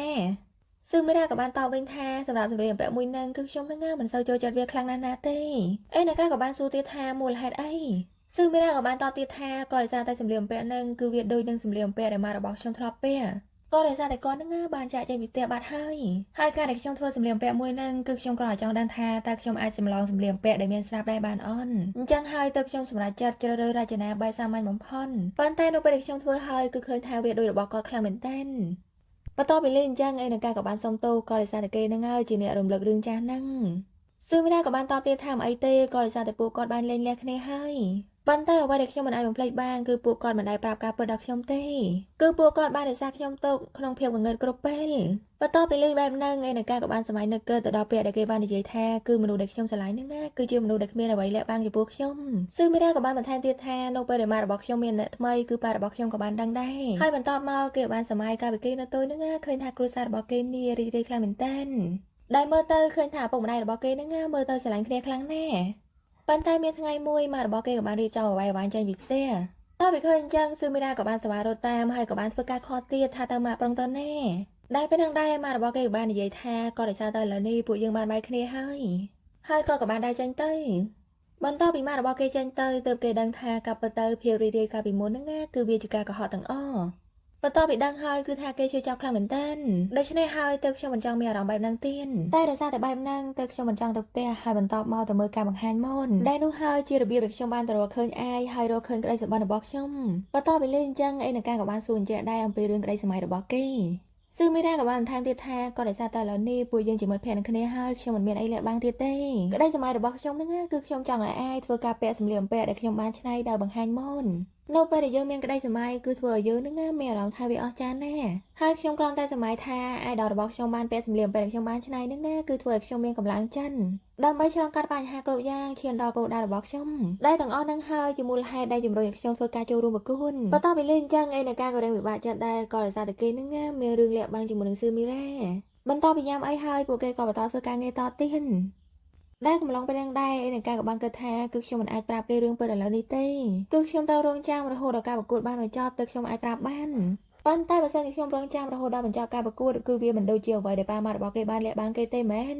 រវល់តែនឹកគិតអំពីរឿងហ្នឹងក៏ចាប់អារម្មណ៍ឃើញថាដៃរបស់គេនេះបានមកបញ្ចូលទៀតហើយបន្ទាប់ពីឃើញអញ្ចឹងស៊ឺមីរ៉ាឡើងបារម្ភតែម្ដងក៏បានសវ៉ាយកថ្នាំយកអីនេះយកមកលាបឲ្យភ្លាមបន្ទាប់ពីលាបថ្នាំហើយបាត់បង់បាត់អីហើយស៊ឺមីរ៉ាក៏ចាប់អារម្មណ៍ថាដៃរបស់គេនេះមានស្នាមកោសច្រើនណាស់ហើយស្ងួតទៀតដោយឃើញបែបហ្នឹងគេបានសវ៉ាយកលេដៃហ្នឹងយកមកលាបឲ្យបន្តិចទៅក៏ដោយសារតែដៃរបស់គេស្ងួតពេកបន្ទាប់ពីឃើញអញ្ចឹងឯនការក៏មានអារម្មណ៍ថារឿងប្លែកដែរក៏ដោយសារតែពួកគេហ្នឹងគ្រាន់តែជាមិត្តភក្តិនឹងគ្នាទេប៉ុន្តែនៅពេលដែលគេធ្វើបែបហ្នឹងគឺគេមានអារម្មណ៍ថាគឺវាដូចជាចិត្តស្និទ្ធពេកហើយស៊ឺមីរ៉ាក៏បាននិយាយទៀតថាមើលតែដៃរបស់ឯងហ្នឹងឡើងធំហើយមើលតែឯងនេះសស័កសស្លើតហើយល្ងងទេប៉ុន្តែក៏គួរឲ្យស្រឡាញ់ដែរហើយនៅកំឡុងពេលដែលគេនិយាយហ្នឹងគឺគេនៅបន្តធ្វើការលាបដៃឲ្យហើយក៏បានធ្វើការជ្រាក់ដៃគ្នាទៅវិញទៅមកដោយគេបានបន្ថែមថានៅពេលដែលឯងបែបហ្នឹងគឺគួរឲ្យស្រឡាញ់ណាស់ចំណែកឯណាកាវិញក៏រៀងផាំងដែរក៏ដោយសារតែគេហ្នឹងមិននឹកស្មានថាស៊ឺមីរ៉ាសរសើរថាគេនេះគួរឲ្យស្រឡាញ់ចឹងសោះប៉ុន្តែគេមិនដែលនិយាយបែបហ្នឹងទៅដាក់អាយទេត្រូវអន់ស៊ឺមីរ៉ាក៏បានបន្ថែមទៀតថាមូលហេតុដែលខ្ញុំមិនចង់ជិតស្និទ្ធជាមួយអ្នកដទៃហ្នឹងក៏ដោយសារតែកំឡុងពេលដែលពួកយើងនៅជាមួយគ្នាគឺយើងមានអារម្មណ៍ថាជិតស្និទ្ធប៉ុន្តែនៅពេលដែលបែកគ្នាទៅគឺធ្វើឲ្យយើងមានអារម្មណ៍ថាឈឺចាំដូច្នេះហើយនៅពេលដែលខ្ញុំបានឮថាអ្នកគ្រូឲ្យពួកយើងចាប់គ្នាជាក្រុមគឺថាខ្ញុំមិនសូវសប្បាយចិត្តទេហើយកាន់តែអាក្រក់ទៀតហ្នឹងត្រូវបានចាប់ក្រុមជាមួយនឹងឯងទៀតប៉ុន្តែឥឡូវនេះគឺវាមិនអាក្រក់ទេក៏ដោយសារតែមានឯងហ្នឹងក៏ល្អម្យ៉ាងដែរបន្ទាប់ពីជជែកគ្នាហើយពួកគេក៏បន្តធ្វើការងារទៀតទៅចំណែកឯណាកាក៏បានគិតទៀតថាសម្រាប់ទំនាក់ទំនងរបស់ពួកយើងហ្នឹងគឺខ្ញុំមិនចង់ឲ្យមានរឿងឆ្កំឆ្គងទេមួយសន្ទុះក្រោយមកឃើញថាការងារដែលគេត្រូវបញ្ចប់ថ្ងៃនេះគឺពួកគេបានបញ្ចប់ហើយនៅពេលដែលគេបានឃើញការងាររបស់ឯណាកាហើយដែរអញ្ចឹងណាគេក៏បាននិយាយថាមើលទៅវាអាក្រក់បន្តិចប៉ុន្តែក៏គួរឲ្យស្រឡាញ់ដែរបន្ទាប់ពីលេងអញ្ចឹងឯណាកាក៏បានសួរថាតើឯងកំពុងតែសើឬក៏មិនឥឡូវនេះស៊ឺមីរ៉ាក៏បានសើចហើយនិយាយថាឥឡូវហ្នឹងពួកយើងទៅគេងទៅបន្ទាប់មួយទឹកមួយអីហើយស៊ឺមីរ៉ាហ្នឹងក៏បានហៅឯណាកានេះមកគេងក្បែរគេហ្មងទៅក៏ដោយសារតែគ្មានកន្លែងគេងទេចំណែកឯណាកាក៏រៀងស្ទាក់ស្ទើរដែរហើយស៊ឺមីរ៉ាក៏បានសួរទៀតថាតើឯងប្រុងគេងអត់ដោះមួយចាញ់មែនឯណាកាក៏បានតបថាគឺខ្ញុំមានភាពខ្មាស់អៀនណាស់ឥឡូវបាត់ភ្លើងទៅចាំខ្ញុំដោះចាញ់បន្ទាប់ពីបាត់ភ្លើងហើយគេក៏បានដោះមួយចាញ់ហើយក៏បានឡើងទៅគេងប៉ុន្តែគេគិតថាតើសោតរបស់ខ្ញុំនឹងខូចដែរអន់ហើយមួយវិញទៀតបើសិនជាខ្ញុំមិនអាចទប់អារម្មណ៍បានហើយប្រព្រឹត្តរឿងអាក្រក់ថាតើខ្ញុំគួរធ្វើបែបណាចំណែកស៊ឺមីរ៉ាវិញក៏បានគិតថាតើក្បាលរបស់គេមានបញ្ហាអីមែនបានជាគេខ្មាស់ខ្ញុំងាកមកខាងឯណាកាវិញគេបានគិតទៀតថាគឺខ្ញុំនឹងមានអារម្មណ៍ថារៀងចម្លែកដោយសារតែនៅពេលដែលខ្ញុំជាអាយនឹងគឺថាគេសម្លឹងមើលខ្ញុំរហូតដល់គេនេះអៀនខ្លាំងមែនតើគឺខ្ញុំតែម្នាក់គត់ដែលធ្វើឲ្យគេនឹងមានអារម្មណ៍ថាច្បោកច្បល់បែបនេះដែលពេលនឹងដែរស៊ឺមីរ៉ាក៏បានសួរឯណាកាថាតើឯងគេងនៅប៉ុន្តែបើសិនជាឯងគេងឬក៏មិនតន់គេងក៏ដោយគឺឯងនឹងអាចធ្វើពោលថាឯងនេះមិនលឺអ្វីដែលខ្ញុំបាននិយាយ គឺរឿងរបស់ខ្ញុំហ្នឹងណាគឺខ្ញុំបានជួបឯងពីរដងគឺខ្ញុំមានអារម្មណ៍ថាភ័យខ្លាំងមែនតើប៉ុន្តែឯងគឺគេជាមនុស្សដែលគួរឲ្យស្រឡាញ់ខ្លាំងណាស់គឺប្រៀបដូចជាគាត់ហ្នឹងណាកំពុងតែបញ្ចេញបន្លឺធ្វើឲ្យខ្ញុំនេះសប្បាយរីករាយមែនតើហើយចំពោះលើកទី2ដែលខ្ញុំបានជួបគាត់ហ្នឹងណាគឺថ្ងៃហ្នឹងខ្ញុំសប្បាយខ្លាំងមែនតើហើយក្អួតនៅមុខគាត់ទៀតតាំងតែពីថ្ងៃហ្នឹងមកគឺគាត់មិនដែលឆ្លើយតបសារខ្ញុំទៀតសោះថាតើខ្ញុំបានធ្វើអ្វីខុសដាក់គាត់មែនឬមួយខ្ញុំនិយាយលើលួដាក់គាត់គឺខ្ញុំហ្នឹងណាពិតជាមិនដឹងសោះខ្ញុំសុំទោសបន្ទាប់ពីលឺស៊ឺមីរ៉ានិយាយតាំងយំអញ្ចឹងគឺថាអេនកាហ្នឹងណាឡើនៅតែម្ដងក៏បានសប្បាយទៅអោបបន្តិចទៅចំណែកស៊ឺមីរ៉ាក៏បានសប្បាយយកដៃទៅអោបវិញហើយនិយាយទៀតថាបើសិនជាយើងឈ្នះការប្រកួតមួយនេះថាតើខ្ញុំមានឱកាសម្ដងទៀតជួបគាត់នៅកន្លែងធ្វើការបង្ហាញម៉ូដដែរអន់បន្ទាប់ពីគេនិយាយចោលគឺថាគេហ្នឹងណាកាន់តែយំខ្លាំងឡើងរីឯនៃការវិញគឺថាគេក៏មិនបានឆ្លើយតបដែរបានត្រឹមតែអបដើម្បីលួងលោមកាលមកដល់ថ្ងៃថ្មីនៅពេលដែលគេភ្ញាក់ឡើងគេមានអារម្មណ៍ធំខ្លាំងទាំងអស់ហើយនឹងធំខ្លាំងបារីហើយនៅពេលដែលគេងើបឡើងហ្នឹងក៏ឃើញថាអេនកានេះបានរៀបចំខ្លួនប្រុងចេញឲ្យធ្វើការហើយបន្ទាប់ពីឃើញអញ្ចឹងស៊ឺមីរ៉ាក៏បាននិយាយថាកុំតន់តើអីចាំខ្ញុំធ្វើអាហារពេលព្រឹកឲ្យញ៉ាំចំណែកអេនកាវិញក៏បាននិយាយថាកុំរំខានអីឯងគេងតទៀតទៅតែថាស៊ឺមីរ៉ាហ្នឹងអត់ព្រមទេក៏បាននិយាយថាខ្ញុំធ្វើតាមផ្លែទេឯងអង្គុយចាំបន្តិចទៅបន្តិចក្រោយមកឃើញថាគេក៏បានរៀបចំហើយអាហារដែលគេបានធ្វើហ្នឹងគឺជាសាំងវិញដែលកំឡុងពេលញ៉ាំស៊ឺមីរ៉ាក៏បានសួរថាកាលពីយប់មិញមុនពេលដែលឯងគេងហ្នឹងឯងមានចង់ចាំអ្វីដែលយើងបាននិយាយដែរអន់អេនកាក៏បានតបថាគឺខ្ញុំបានគេងលក់ហើយហ្នឹងប្រហែលជាគេងទាំងពាក់កណ្ដាលរឿងដែលឯងបាននិយាយនោះបន្ទាប់ពីលេងអញ្ចឹងស៊ឺមីរ៉ាក៏បានតបថាល្អហើយអញ្ចឹងបន្តិចក្រោយមកឃើញថាពួកគេក៏បានញ៉ាំអីហើយអេនកាហ្នឹងប្រុងដើរចេញពីកន្លែងហ្នឹងហើយប៉ុន្តែគេក៏បានយកដៃមកស្ទាបមុខរបស់ស៊ឺមីរ៉ាហើយនិយាយថាគឺពួកយើងហ្នឹងត្រូវយកឈ្នះឲ្យបានបន្ទាប់ពីឃើញអញ្ចឹងស៊ឺមីរ៉ាក៏រៀងអៀនដែរហើយគេក៏បានព្យាយាមងក់ក្បាលហើយបន្ទាប់ពីអេនកាដើរចេញទៅបានគេក៏បាននិយាយថាកាប់ទៅគឺគេហ្នឹងបានចង់ចាំពីរឿងដែលខ្ញុំបាននិយាយសោះដោយសារតែអ្វីដែលគេធ្វើមុននេះគឺគេហ្នឹងកំពុងតែព្យាយាមជួយទឹកភ្នែកឲ្យខ្ញុំប៉ុន្តែហេតុអ្វីខ្ញុំហ្នឹងមានអារម្មណ៍ថាបេះដូងរបស់ខ្ញុំលោតខ្លាំងម្ល៉េះហើយគេក៏បានតម្លាក់ខ្លួនគេងទៀតទៅហើយកំឡុងពេលដែលគេគេងលើពូហ្នឹងគេបាននិយាយទៀតថាគឺក្លិនរបស់គេហ្នឹងគឺនៅជាប់នៅទីនេះនៅឡើយចំណែកអេនកាវិញគេបានគិតថាមើលទៅស៊ឺមីរ៉ាហ្នឹងជាមនុស្សដែលធ្វើឲ្យគេនេះសប្បាយរីករាយពិតមែនប៉ុន្តែខ្ញុំប្រកាសចិត្តថានៅក្នុងបេះដូងរបស់គេហ្នឹងមានអ្វីរំខានខ្លាំងណាស់បើទោះបីជាយ៉ាងណាក៏ដោយចាប់ពីពេលនេះតទៅគឺខ្ញុំនឹងត្រូវតែយកចិត្តទុកដាក់ក្នុងការប្រកួតមួយនេះកាលមកដល់ថ្ងៃបន្តឃើញថាឯងហ្នឹងក៏បានធ្វើការងារហើយការងារដែលធ្វើថ្ងៃនេះគឺថតម៉ូនដោយសារតែភាពស្រស់សង្ហាហើយនឹងទេពកោសល្យដ៏អស្ចារ្យរបស់គេហ្នឹងធ្វើឲ្យអ្នកថតឬក៏អ្នករួមការងារជាមួយគេនេះពេញចិត្តមែនទែនដោយម្នាក់បានសរសើរថាគឺគេហ្នឹងជាមនុស្សសង្ហាហើយលុយទៀនបន្តពីបញ្ចប់ការថតភ្លាមក៏ឃើញអ្នកចាត់ការរបស់គេហ្នឹងក៏បានមកសរសើរដែរថាការងារថតថ្ងៃនេះល្អណាស់ហើយតើតើនឹងការរៀនរបស់លោកនឹងត្រូវប្រឡងនៅថ្ងៃខាងស្អែកត្រូវអន់បើសិនជាអញ្ចឹងខ្ញុំនឹងកែប្រែកាយវិភាគរបស់លោកហើយមួយវិញទៀតគឺលោកនឹងមិនត្រូវឲ្យអ្នកណាដឹងទេថាលោកគឺជាឯងបន្តិចក្រោយមកឃើញថាគេក៏បានមកកន្លែងស្ងាត់បន្តិចដើម្បីអង្គុយជួបបរិយដែលព្រៀងដែរឃើញថាជាងផាត់មកក៏បានដើរកាត់នឹងហើយក៏បានសួរនាំដែរនៅពេលឃើញមុខគេសែបែបនេះដោយគេបានសួរថាតើមានរឿងអ្វីកើតឡើងចំពោះគេម្នាក់ហ្នឹងមែនដែលមើលទៅសភាពរបស់លោកបែបនេះដូចជាលោកនេះកំពុងតែខូចចិត្តអញ្ចឹងឯងក៏បានតបថាមូលហេតុដែលធ្វើឲ្យវាខ្លេចខ្ទាំហ្នឹងគឺវាជាកំហុសរបស់ខ្ញុំដោយសារតែឥឡូវនេះគឺខ្ញុំកំពុងតែធ្វើរឿងមួយយ៉ាងដែលធ្វើឲ្យគេហ្នឹងឈឺចាប់បំផុតជាងមេកអពក៏បាននិយាយទៀតថានៅក្នុងសភាពបែបនេះមើលទៅលោកទៅដូចជាមនុស្សកំពុងតែឈួតរឿងស្នេហាអញ្ចឹងហើយខ្ញុំក៏មិនដឹងថាតើមានបញ្ហាអីរវាងអ្នកទាំងពីរដែរប៉ុន្តែបើសិនជាក្តីស្រឡាញ់ខ្លាំងបែបហ្នឹងគឺអ្នកដែលឈឺចាប់បំផុតហ្នឹងក៏ជាលោកដែរដូច្នេះហើយឥឡូវនេះលោកកុំគិតច្រើនពេកដឹងអន់ប៉ុន្តែបើនិយាយទៅមនុស្សងប់ក្នុងការស្រឡាញ់ហ្នឹងក៏វាជារឿងដែលរ៉ូមែនទិកម្យ៉ាងដែរបន្ទាប់ពីឃើញអញ្ចឹងខ្ញុំក៏ចង់បានក្តីស្រឡាញ់បែបនេះផងដែរចំណែកឯវិញបន្តពីលឺអញ្ចឹងគឺគេនឹងបានត្រឹមតែសើចហើយក៏បានអរគុណដែរសម្រាប់ការលើកទឹកចិត្តបន្តពីជាងផាត់មុខចេញទៅបាត់ឯងក៏បានគិតថារឿងដែលខ្ញុំត្រូវធ្វើឥឡូវនេះនឹងត្រូវយកចិត្តទុកដាក់ក្នុងការប្រឡងងាកមកខាងស៊ឺមីរ៉ាវិញឃើញថាគេកំពុងតែអង្គុយធ្វើការងារនឹងក៏នឹកគិតទៅដល់ឯងដោយសារតាំងតែពីថ្ងៃហ្នឹងរហូតដល់ថ្ងៃនេះវាមានរយៈពេល3ខែហើយដែលគេនឹងមិនបានតាក់ទងជាមួយនឹងឯងហើយបន្តមកគេបានយកទូរស័ព្ទនឹងមកមើលឃើញថាឯងនឹងនៅតែមិនឆ្លើយតបដោយឃើញបែបហ្នឹងគឺថាគេក៏បាក់ចិត្តដែរប៉ុន្តែគេព្យាយាមលើកទឹកចិត្តខ្លួនឯងថាគឺឥឡូវនេះអ្វីដែលខ្ញុំត្រូវធ្វើនឹងយកចិត្តទុកដាក់ក្នុងការប្រកួតដើម្បីធ្វើឲ្យក្តីសម័យរបស់ខ្ញុំបានសម្រេចបន្តិចក្រោយមកឃើញថាគេក៏បានដើរមកខាងក្រៅហើយក៏ចាប់អារម្មណ៍ឃើញឯងនឹងដើរនៅមុខគេបន្ទាប់ពីឃើញអញ្ចឹងគឺថាគេក៏មិនមកអង្គយូរដែរក៏បានសវ៉ាដេញតាមឯងភ្លាមបន្តឲ្យធ្វើការរត់តាមមួយសន្ទុះឲ្យឃើញថាគេនេះក៏បានរត់មកទាន់ចំណែកឯងវិញបន្ទាប់ពីកលេឃើញស៊ឺមីរ៉ារត់តាមអញ្ចឹងគឺថាគេនឹងក៏រៀងភ្ញាក់ផ្អើលដែរបន្តិចក្រោយមកឃើញថាពួកគេក៏បានមកអង្គុយជជែកគ្នានៅក្នុងបារមួយចំណែកស៊ឺមីរ៉ាវិញនឹងគឺថាគេឡើងភ័យតែម្ដងក៏ដោយសារតែមុនហ្នឹងគឺគេជាអ្នកហៅឯងប៉ុន្តែនៅពេលដែលបានជួបឯងហើយគឺថាគេឡើងភ័យតែម្ដងមិនដឹងថានិយាយអីទេចំណែកឯងវិញក៏បានគិតថាក៏ដោយសារតែថ្ងៃខាងស្អែកហ្នឹងពួកយើងត្រូវធ្វើការប្រកួតហើយ ហើយម្យ៉ាងវិញទៀតគឺគេនឹងជាម៉ូដែលក្នុងការដើរម៉ូដហ្នឹងគឺខ្ញុំមិនចង់បង្កបញ្ហាអ្វីឲ្យគេនេះកាន់តែបារម្ភទៀតនោះទេរួចគេក៏បានដកបរិយហ្នឹងយកមកជក់ទៅចំណែកស៊ឺមីរ៉ាវិញក៏បានគិតថាគឺអ្វីដែលខ្ញុំត្រូវនិយាយហ្នឹងគឺការសុំទោសគេប៉ុន្តែគេសង្ហាពេកហើយខ្ញុំមិនអាចនិយាយបានទេហើយគេហ្នឹងក៏បានលើកស្រាយយកមកផឹកទៅដោយឃើញបែបហ្នឹងអាយក៏បាននិយាយថាលោកផឹកមួយស៊ឺមីរ៉ាក៏បានតបថាខ្ញុំសុំទោសផងក៏ដោយសារតែខ្ញុំបានសន្យាហើយគឺលើកក្រោយហ្នឹងខ្ញុំមិនផឹកស្វឹងទៀតទេអាយបន្ថែមទៀតថាទោះបីជាលោកផឹកច្រើនយ៉ាងណាក៏ដោយហ្នឹងខ្ញុំក៏មិនថាអីដែរក៏តែមិនចង់ឲ្យលោកបង្ខំខ្លួនឯងហើយមួយវិញទៀតហេតុដែលបានជាលោកហ្នឹងមើលដឹងថាជាខ្ញុំស៊ឺមីរ៉ាក៏បានតបថាមូលហេតុដែលខ្ញុំមើលស្គាល់លោកបានលឿនហ្នឹងក៏ដោយសារតែការដើររបស់លោកបើនិយាយទៅគឺខ្ញុំពិតជាចូលចិត្តការដើររបស់លោកខ្លាំងណាស់ដោយសារតែខ្ញុំមើលរបៀបលោកដើររហូតអញ្ចឹងហើយនៅពេលដែលឃើញភ្លាមហ្នឹងគឺខ្ញុំស្គាល់ភ្លាមតែម្ដងបើនិយាយចំទៅបើទោះបីជាមានមនុស្សច្រើនក៏ដោយបើសិនជាលោកដើរនៅទីនោះគឺខ្ញុំក៏នៅតែអាចមើលស្គាល់ដែរបន្ទាប់ពីលឺអញ្ចឹងអាយក៏បានគិតថាក៏ដោយសារតែបែបហ្នឹងមែនទៅធ្វើឲ្យគេហ្នឹងដើរបានល្អបែបនេះដែលមើលទៅឃើញថាគេហ្នឹងប្រើលំនាំការដើររបស់ខ្ញុំបន្ទាប់ពីឃើញគេស្ងាត់អញ្ចឹងស៊ឺមីរ៉ាក៏បាននិយាយថាខ្ញុំសុំទោសផងគឺខ្ញុំនិយាយរឿងប្លែកៗទៀតហើយដោយសារតែគេភ័យផងអីផងហើយប្រុងនិយាយសុំទោសអំពីរឿងលើកមុនហ្នឹងបានធ្វើឲ្យដៃរបស់គេនេះប៉ះកែវស្រាកំពុំបន្ទាប់ពីឃើញអាយសើមជោគអញ្ចឹងគេបានសប្បាយយកกระดาษយកអីហ្នឹងយកមកជូតឲ្យដែរបន្តិចក្រោយមកឃើញថាពួកគេក៏បានដើរចេញពីហាងហ្នឹងហើយឃើញថាស៊ឺមីរ៉ាហ្នឹងក៏បានទិញសាប៊ូទិញអីនេះមកត្រៀមបោកឲ្យដែរបន្ទាប់ពីលើគេនិយាយអញ្ចឹងអាយក៏បានសួរដែរថាតើលោកហ្នឹងប្រុងយកវានេះទៅបោកយ៉ាងម៉េចស៊ឺមីរ៉ាក៏បានតបថាក៏ដោយសារតែខ្ញុំនេះរវល់តែភ័យអញ្ចឹងហើយលោកហ្នឹងមិនដឹងធ្វើម៉េចទេអាយក៏បានសប្បាយយកសាប៊ូហ្នឹងហើយនិយាយថាមិនអីទេចាំខ្ញុំត្រឡប់ទៅដល់ផ្ទះហ្នឹងបោកគូដោយខ្លួនឯងក៏បានដែរតែស៊ឺមីរ៉ាក៏បានខាត់ហើយនិយាយថាគឺខ្ញុំចង់និយាយជាមួយលោកឲ្យបានយូរជាងនេះបន្តិចបន្ទាប់ពីលើអញ្ចឹងក៏ឃើញថាអាយហ្នឹងក៏រៀងភាំងដែរហើយចំណែកស៊ឺមីរ៉ានេះក៏បានសប្បាយដើរក្បែរហ្នឹងទៅថាតើមានកន្លែងណាដែលអាចបោកគក់បានបន្តិចក្រោយមកក៏ឃើញថាគេក៏បានដើរបណ្ដោះសន្តាគេមួយហើយគេក៏បាននិយាយថាគឺយើងក៏អាចសម្រាកហើយនឹងធ្វើការបោកគក់វាបានដែរចំណែកអាយវិញក៏បានសប្បាយមកអបស៊ឺមីរ៉ាហើយនិយាយថាតើលោកដឹងអត់សន្តាគេស្នេហាហ្នឹងគឺជាអ្វ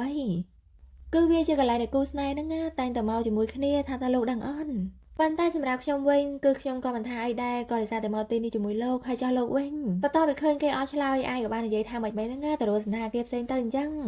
ដែលពេលហ្នឹងដែរស៊ឺមីរ៉ាក៏បាននិយាយថាមិនអីទេខ្ញុំក៏មិនអីដូចគ្នាបន្ទាប់ពីចូលមកដល់ក្នុងបន្ទប់ភ្លាមស៊ឺមីរ៉ាហ្នឹងឡើងសប្បាយចិត្តតែម្ដងក៏ដោយសារតែកន្លែងគេងឡើងស្អាតមិនត្រឹមតែប៉ុណ្្នឹងទេនៅកន្លែងហ្នឹងក៏មានទូរទស្សន៍ទៀតចំណែកអាយវិញក៏បានគិតថាបើសិនជាខ្ញុំមិនមែនអេនាការហើយឈ្មោះរបស់ខ្ញុំហ្នឹងក៏មិនមែនអាយគឺខ្ញុំពិតជាចង់អោបគេខ្លាំងណាស់ឥឡូវនេះ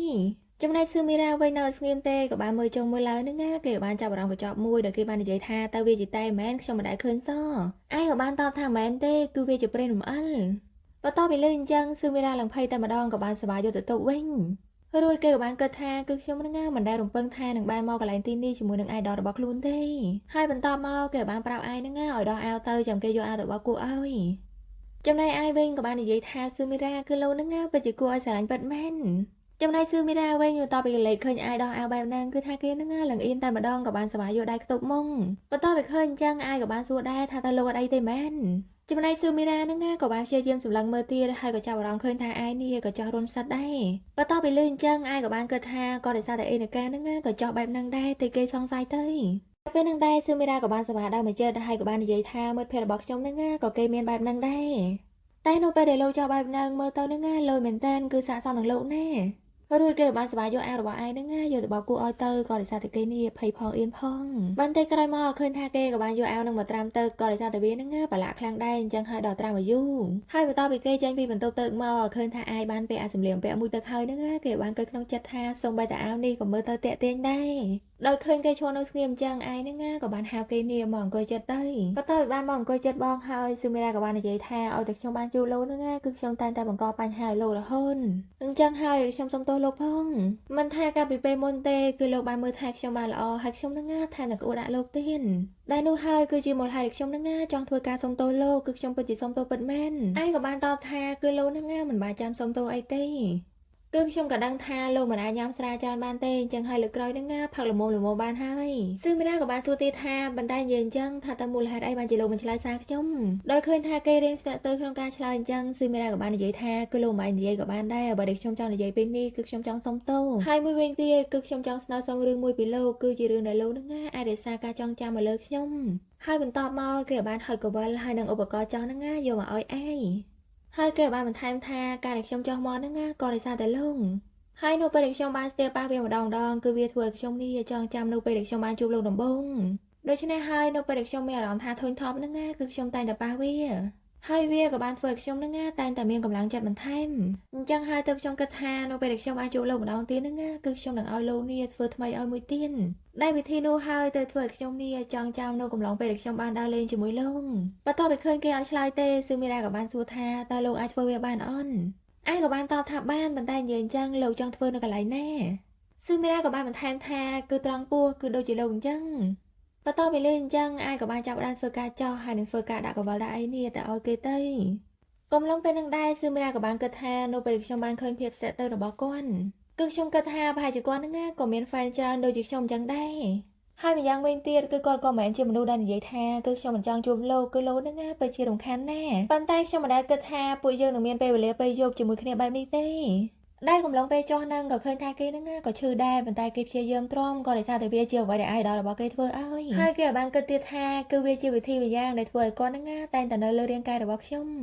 ំបន្ទាប់ពីចោះហើយឯងក៏បានឡើងបង្ហាញដល់និយាយថាគឺឥឡូវនេះពួកយើងហ្នឹងដូចគ្នាហើយរួចគេក៏បានសប្បាយអរមួយចិត្តហើយនិយាយថាតើលោកហ្នឹងចូលចិត្តខ្ញុំក្នុងន័យបែបហ្នឹងដែរមែនបន្ទាប់ពីឃើញគេឡើងភ័យអញ្ចឹងឯងក៏បាននិយាយទៀតថាគឺលោកហ្នឹងពិតជាគួរឲ្យស្រឡាញ់ណាស់ហើយគេប្រងអន់ថើបហើយតែកំឡុងពេលហ្នឹងស៊ឺមីរ៉ាហ្នឹងក៏បាននឹកគិតទៅដល់មុខអេណាកាហើយក៏បានគេចមុខចេញដែលមើលទៅឃើញថាការដែលគេចូលចិត្តឯងហ្នឹងគឺត្រឹមតែជា idol ប៉ុណ្ណោះប៉ុន្តែចំពោះអារម្មណ៍របស់គេទៅអេណាកាហ្នឹងគឺលើពីមិត្តភក្តិបន្ទាប់ពីឃើញអញ្ចឹងឯងក៏បានសួរបញ្ជាក់ថាគឺលោកមិនបានគិតបែបហ្នឹងទេត្រូវអន់ចំណែកស៊ឺមីណាវិញក៏បានព្យាយាមបកកាយដែរថាមិនអញ្ចឹងទេដែលកំឡុងពេលហ្នឹងដែរក៏បានលើសំឡេងទូរស័ព្ទរោហើយឯងក៏បាននិយាយថាឥឡូវហ្នឹងតបពួកយើងទៅវិញបន្ទាប់ពីចុះមកដល់ខាងក្រោមស៊ឺមីរ៉ាក៏បានគិតថាតើខ្ញុំគួរធ្វើបែបណាគឺខ្ញុំត្រូវនិយាយអ្វីម្យ៉ាងហ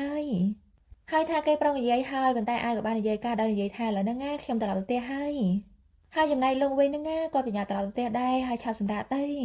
ចំណែកស៊ឺមីរ៉ាវិញបានត្រឹមតែឈរសម្លឹងមើលពីខាងក្រោយគឺថាគេហ្នឹងក៏មិនដឹងថាគួរនិយាយអីទៀតកាលមកដល់ថ្ងៃថ្មីបន្ទាប់ពីភ្ញាក់ពីគេងភ្លាមហ្នឹងស៊ឺមីរ៉ាក៏បានសប្បាយស័យអើមើលត្រង់កន្លែងដែល idol របស់ខ្លួននេះបានចោះកវលឲ្យកាលពីថ្ងៃមុនគឺថាគេក៏មានអារម្មណ៍ថាឈឺដែរប៉ុន្តែនៅពេលនៃសម័យនឹកឃើញរូបភាពរបស់ idol ភ្លាមហ្នឹងគឺថាគេបានឈឺភ្លាមងាកមកខាងឯងវិញគេក៏ចាប់ផ្ដើមតែងខ្លួនហើយនឹងពាក់សក់ដើម្បីខ្លាចខ្លួនជាអេណាកាដែលកំឡុងពេលហ្នឹងដែរគេក៏បានសម័យនឹកឃើញរូបភាពដែលគេហ្នឹងប្រងថើស៊ឺមីរ៉ាហើយពេលហ្នឹងមិនតែស៊ឺមីរ៉ាបានប្រកែងបន្ទាប់ពីសម័យហើយគឺថាគេលឹងសែតែម្ដងដោយសារតែគេហ្នឹងគិតថាប្រហែលជាស៊ឺមីរ៉ានេះមិនបានឆ្លាញ់ខ្លួនទេមើលទៅកាលមកដល់កន្លែងធ្វើការរបស់ស៊ឺមីរ៉ាវិញម្ចាស់ហាងក៏បានសួរស៊ឺមីរ៉ាថាសម្រាប់ថ្ងៃស្អែកហ្នឹងដល់ថ្ងៃប្រកួតហើយត្រូវអន់បន្ទាប់ពីលើបែបហ្នឹងមករួមការងាររបស់ស៊ឺមីរ៉ាហ្នឹងក៏បានសួរម្ចាស់ហាងដែរថាតើការប្រកួតប្រជែងអីគេម្ចាស់ហាងក៏បានឆ្លើយថាគឺវាជាការប្រកួតប្រជែងធ្វើម៉ូដសម្លៀកបំពាក់បើសិនជាពួកយើងយកឈ្នះក្នុងការប្រកួតមួយនេះគឺសម្លៀកបំពាក់របស់យើងហ្នឹងត្រូវបានតារាម៉ូដែលល្បីល្បាញឯនេះពាក់ដើរបង្ហាញដោយលើម្ចាស់ហាងនិយាយបែបហ្នឹងស៊ឺមីរ៉ាក៏បានគិតថាសម្រាប់ថ្ងៃនេះហ្នឹងជាថ្ងៃចុងក្រោយហើយសម្រាប់ការរៀបចំសម្លៀកបំពាក់របស់ខ្ញុំ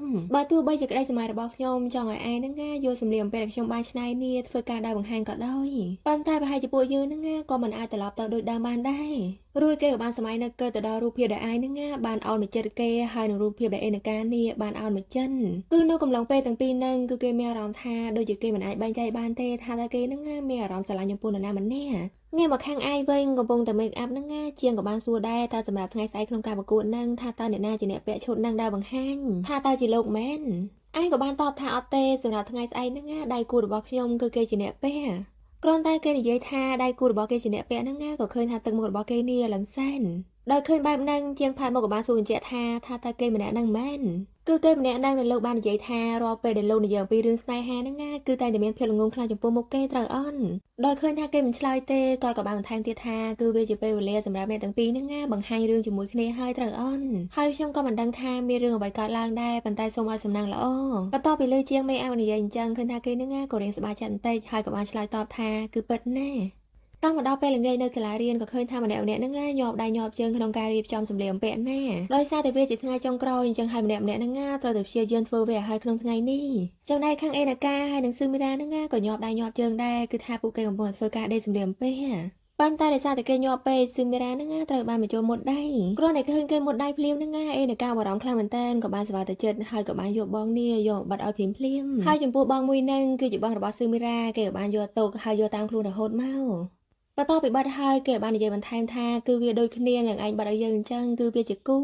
បន្ទាប់ពីឮថាជាគូអញ្ចឹងឃើញថាស៊ឺមីរ៉ានឹងក៏រៀងអៀនដែរក៏ចាប់ផ្ដើមធ្វើការងារទៀតទៅដែលពេលហ្នឹងដែរអ្នកគ្រូក៏បានប្រាប់ថាសម្រាប់ថ្ងៃស្អែកហ្នឹងគឺពួកយើងត្រូវធ្វើការដើរហាត់សមនៅម៉ោង10ហើយសម្រាប់កម្មវិធីធំហ្នឹងពួកយើងត្រូវចាប់ផ្ដើមនៅម៉ោង2ពេលរសៀលអញ្ចឹងហើយកុំយឺតលឿនអន់បន្ទាប់ពីអ្នកគ្រូចេញទៅបាត់ស៊ឺមីរ៉ាក៏បានអោតមុខចុះហើយក៏បានគិតថាទៅខ្លះគឺខ្ញុំក៏មិនអាចមើលចំកែវភ្នែករបស់អេនេកាបានដែរបន្ទាប់ពីឃើញសភាពបែបហ្នឹងអេនកាក៏បានគិតថាប្រហែលជាគេមិនអាចបដូរអារម្មណ៍បានទេគឺវាជាកំហុសរបស់ខ្ញុ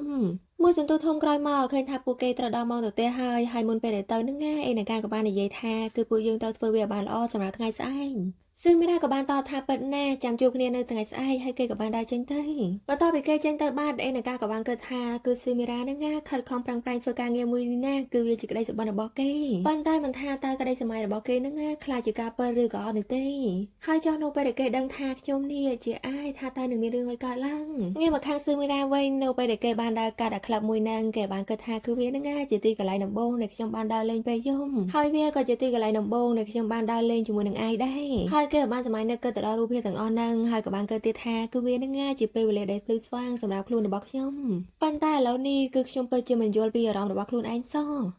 ដែលពេលហ្នឹងខ្ញុំបានធ្វើឲ្យសម្លៀកបំពាក់របស់ idol របស់ខ្ញុំខូចហើយខ្ញុំថែមទាំងនាំ idol របស់ខ្លួនហ្នឹងទៅសន្តាគារហើយនឹងធ្វើការស្នើសុំឲ្យគេនេះផ្ដល់ការចងចាំមួយដល់ខ្ញុំទៀតប៉ុន្តែខ្ញុំមានអារម្មណ៍ថាដូចជាខ្លួនឯងនេះកំពុងតែមានអារម្មណ៍ថាខុសអ្វីម្យ៉ាងមិនទេហើយបន្តមកគេបានសម័យនឹកគិតទៅដល់ពេលវេលាដែលគេហ្នឹងបានដើរលេងជាមួយនឹងអេណាកាហើយនឹងពេលវេលាដែលពួកគេនេះបានធ្វើការជាមួយគ្នាបន្ទាប់ពីសម័យហើយគេបានគិតទៀតថាហេតុអីបានជាខួរក្បាលរបស់ខ្ញុំឥឡូវនេះមានតែកំណត់របស់អេណាកាអញ្ចឹងកាលមកដល់ថ្ងៃថ្មីនៅសាលារៀនគឺជាពេលវេលាដែលពួកគេត្រូវធ្វើការហាត់សមក្នុងការដើរម៉ូដងាកមកខាងស៊ឺមីរ៉ាវិញក៏ឃើញថាគេក៏បានស្លៀកសម្លៀកបំពាក់ដែលពួកគេបានច្នៃហើយដូចគ្នាចំណែកក្រុមដតីបន្ទាប់ពីឃើញឈុតនឹងហើយគឺថាម្នាក់ៗហ្នឹងទៅសើមិនដាច់ពីមាត់ទេក៏ដោយសារតែវានេះមានស្ទាយស្អាតពិតមែនអេណាកាក៏បាននិយាយទៅស៊ឺមីរ៉ាថាគឺវាស័ក្តិសមជាមួយនឹងឯងណាគឺស្រស់ស្អាតពិតមែនដែលពេលហ្នឹងដែរអ្នកគ្រូក៏បានមកហៅពួកគេនេះចេញទៅខាងក្រៅក៏ដោយសារតែដល់ពេលហាត់សមហើយកាលមកដល់ខាងក្រៅក៏ឃើញថាក្រុមម្នាក់ៗហ្នឹងបានត្រៀមខ្លួនរួចជាស្រេចក្នុងការដើរបង្ហាញហើយអ្នកដែលដើរចេញដំបូងគេហ្នឹងគឺថាគឺជាស៊ឺមីរ៉ានឹងឯងហើយគ្រាន់តែគេបានដើរចេញប្រហែលជា2-3ជំហានក៏ឃើញថាគេនេះក៏បានតាក់ជើងដួលខ្លួនឯងទៅចំណែកអេណាកាវិញក៏បានសវ៉ារត់មកលើកហើយក៏បានសួរដែរថាតើអីទេមែនឈឺត្រង់កន្លែងណាខ្លះស៊ឺមីរ៉ាក៏បានតបថាគឺខ្ញុំឈឺណាស់ប៉ុន្តែនៅពេលដែលគេបានឃើញសម្លៀកបំពាក់របស់គេដាច់អស់អញ្ចឹងគឺថាគេភ័យខ្លាំងមែនទែនមិនដឹងថាគួរធ្វើបែបណាទៀតទេដល់ឃើញថាគេបារម្ភពេកអេណាកាក៏បាននិយាយថាឥឡូវហ្នឹងឯងស្ងប់អារម្មណ៍សិនទៅគឺថាអ្វីៗនឹងល្អប្រសើរហើយបន្តមកគេក៏បានគ្រាស៊ឺមីរ៉ានេះមកក្នុងដើម្បីធ្វើការរុំអាកជើងដែលគេបានក្រេញបន្ទាប់ពីរុំហើយអ្នកគ្រូក៏បាននិយាយថាគឺវាគ្រាន់តែកិច្ចបន្តិចទេប៉ុន្តែនៅពេលដែលចប់កម្មវិធីហ្នឹងបញ្ញាប់ទៅមន្ទីរពេទ្យដែរទៅអ្នកគ្រូក៏បាននិយាយទៅស៊ឺមីរ៉ាថាបើអញ្ចឹងហ្នឹងមានន័យថាសម្រាប់ការប្រកួតមួយនេះឯងមិនអាចដើរបានទេតែស៊ឺមីរ៉ាអប់រំទេក៏បាននិយាយថាមិនអីទេអ្នកគ្រូគឺខ្ញុំអាចដើរបានដោយឃើញថាគេទទូចសុំដើរពេកអេណាកាក៏បាននិយាយថាខ្ញុំមិនអាចឲ្យឯងដើរបានទេស៊ឺមីរ៉ាក៏បានសួរថាហើយចោះតេតូននឹងការប្រកួតនឹងហើយសម្លៀកបំពាក់របស់យើងនឹងថាតើពួកយើងគួរធ្វើបែបម៉េចអេណាកាក៏បានតបទៀតថាបើអញ្ចឹងនឹងតួខ្ញុំជាអ្នកដើរក៏បានដែរស៊ឺមីរ៉ាក៏បានសួរទៀតថាតើឯងកំពុងតែនិយាយពីអីក៏ដោយសារតែកម្ពស់របស់ពួកយើងនឹងគឺខុសគ្នាទាំងស្រុងដូច្នេះហើយខ្ញុំជាអ្នកដើរវិញគឺពួកយើងគ្រាន់តែធ្វើការជួសជុលវាបន្តិចហ្នឹងគឺបានហើយវាលឿនជាងតែឯនៅការអប់រំទេក៏បានសវ៉ាយកសម្លៀកបំពាក់ហ្នឹងយកមកហែកកន្លែងដែរនឹងចោលតែម្ដងព្រោះគេក៏បានរួមបញ្ចូលខ្ទាស់ហើយនៅពេលដែលវាមានតិចពេកហ្នឹងគេក៏បានស្នើសុំមិត្តភក្តិដទៃថាតើពួកគេមានដែរអន់បន្ទាប់ពីឃើញបែបហ្នឹងមករួមថ្នាក់របស់ពួកគេហ្នឹងក៏មិនបានឈួរមើលដែរក៏បានសវ៉េសវ៉ារួមបញ្ចូលខ្ទាស់នេះយកមកឲ្យគេទៅចំណែកឯនៅការក៏បានសវ៉ាយកបញ្ចូលខ្ទាស់ហ្នឹងមកខ្ទាស់ខោដើម្បីឲ្យខោនេះបានជើងវែងជាងមុនបន្ទាប់ពីឃើញអញ្ចឹងអ្នកគ្រូក៏បានសរសើរដែរគឺថាសម្លៀកបំពាក់របស់ពួកគេហ្នឹងពិតជាមានស្ទាយពិតមែនចំណែកស៊ឺមីរ៉ាវិញឃើញថាគេហ្នឹងក៏មានភាពភ្ញាក់ផ្អើលដែរនៅពេលដែលឃើញថាអេណាកាអាចកែប្រែស្ថានភាពបានបែបនេះហើយនៅពេលដែលគេបានឃើញមើលរួមថ្នាក់ចិត្តល្អយកមកជុលយកមកឲ្យអញ្ចឹងណាគេបានសម្លាញ់នឹកទៅដល់ពេលមួយដោយសារតែគេគឺជាមនុស្សដែលកែងតែគិតថាគឺអ្នកដែលនៅជុំវិញខ្លួនរបស់គេហ្នឹងសុទ្ធតែជាដៃគូប្រកួតប្រជែងទាំងអស់បន្ទាប់ពីគាត់យល់ហើយគេបានអរគុណទៅដល់មើលរួមថ្នាក់របស់គេទាំងអស់គ្នាសម្រាប់ការជួយមួយនេះរួចគេក៏បាននិយាយទៅអេណាកាថាសម្រាប់ផ្នែកខាងលើហ្នឹងចាំខ្ញុំជួយធ្វើការកែប្រែដើម្បីឲ្យស័ក្តិសមនឹងរាងរបស់ឯងបន្តែក្រោយមកឃើញថាសម្លៀកបំពាក់ដែលគេធ្វើការកែប្រែហ្នឹងក៏បានរួចរាល់ហើយក៏មានមិត្តភក្តិរបស់គេម្នាក់ហ្នឹងក៏បានមកនិយាយជាមួយនឹងអេណាកាដែរសម្រាប់ make up ហើយនឹងសក់ចាំខ្ញុំជួយធ្វើបន្ទាប់ពីលឺអញ្ចឹងពួកគេសប្បាយចិត្តខ្លាំងមែនតើហើយមុនពេលដែលដើរទៅ make up ហ្នឹងអេណាកាក៏បាននិយាយទៅស៊ឺមីរ៉ាថាខ្ញុំសុំទោសចំណែកស៊ឺមីរ៉ាវិញក៏ឆ្ងល់ដែរថាតើគេសុំទោសអំពីរឿងអីកាលមកដល់ខាងក្រោមក៏ឃើញថាមានភ្ញៀវជាច្រើនក៏បានមកចូលរួមមើលការដើរបង្ហាញមួយនេះដែរ nghe mà khang NKវិញជាង make up ហ្នឹងណាក៏បាននិយាយថា NK មិនដល់មួយចាញ់សិនទៅហើយនៅពេលដែលគេបានឃើញសតរបស់ NK ពេលអញ្ចឹងគេបានសួរថាតើសតរបស់ឯងមានបញ្ហាអីមែនហើយនៅពេលដែលគេសម្លឹងមុខ NK ចំហ្នឹងណាគឺថាគេភ្ញាក់ផ្អើលមែនទែនដល់ឃើញថាគេដឹងហើយ NK ក៏បាននិយាយថាតើឯងអាចរក្សារឿងនេះជាការសម្ងាត់បានអន់ហើយមួយវិញទៀតសូមឯងជួយធ្វើយ៉ាងណាក៏ដោយហ្នឹងណាកុំឲ្យអ្នកដទៃចងចាំថាខ្ញុំជាអ្នកណាតាមមកដល់ខាងក្រៅវិញវិធីក៏បាននិយាយថាសម្រាប់ការដើរម៉ូដមួយនេះអ្នកឈ្នះហ្នឹងណាគឺថាត្រូវបានដាក់បន្ទូដោយភ្ញៀវកិត្តិយសទាំងអស់គ្ន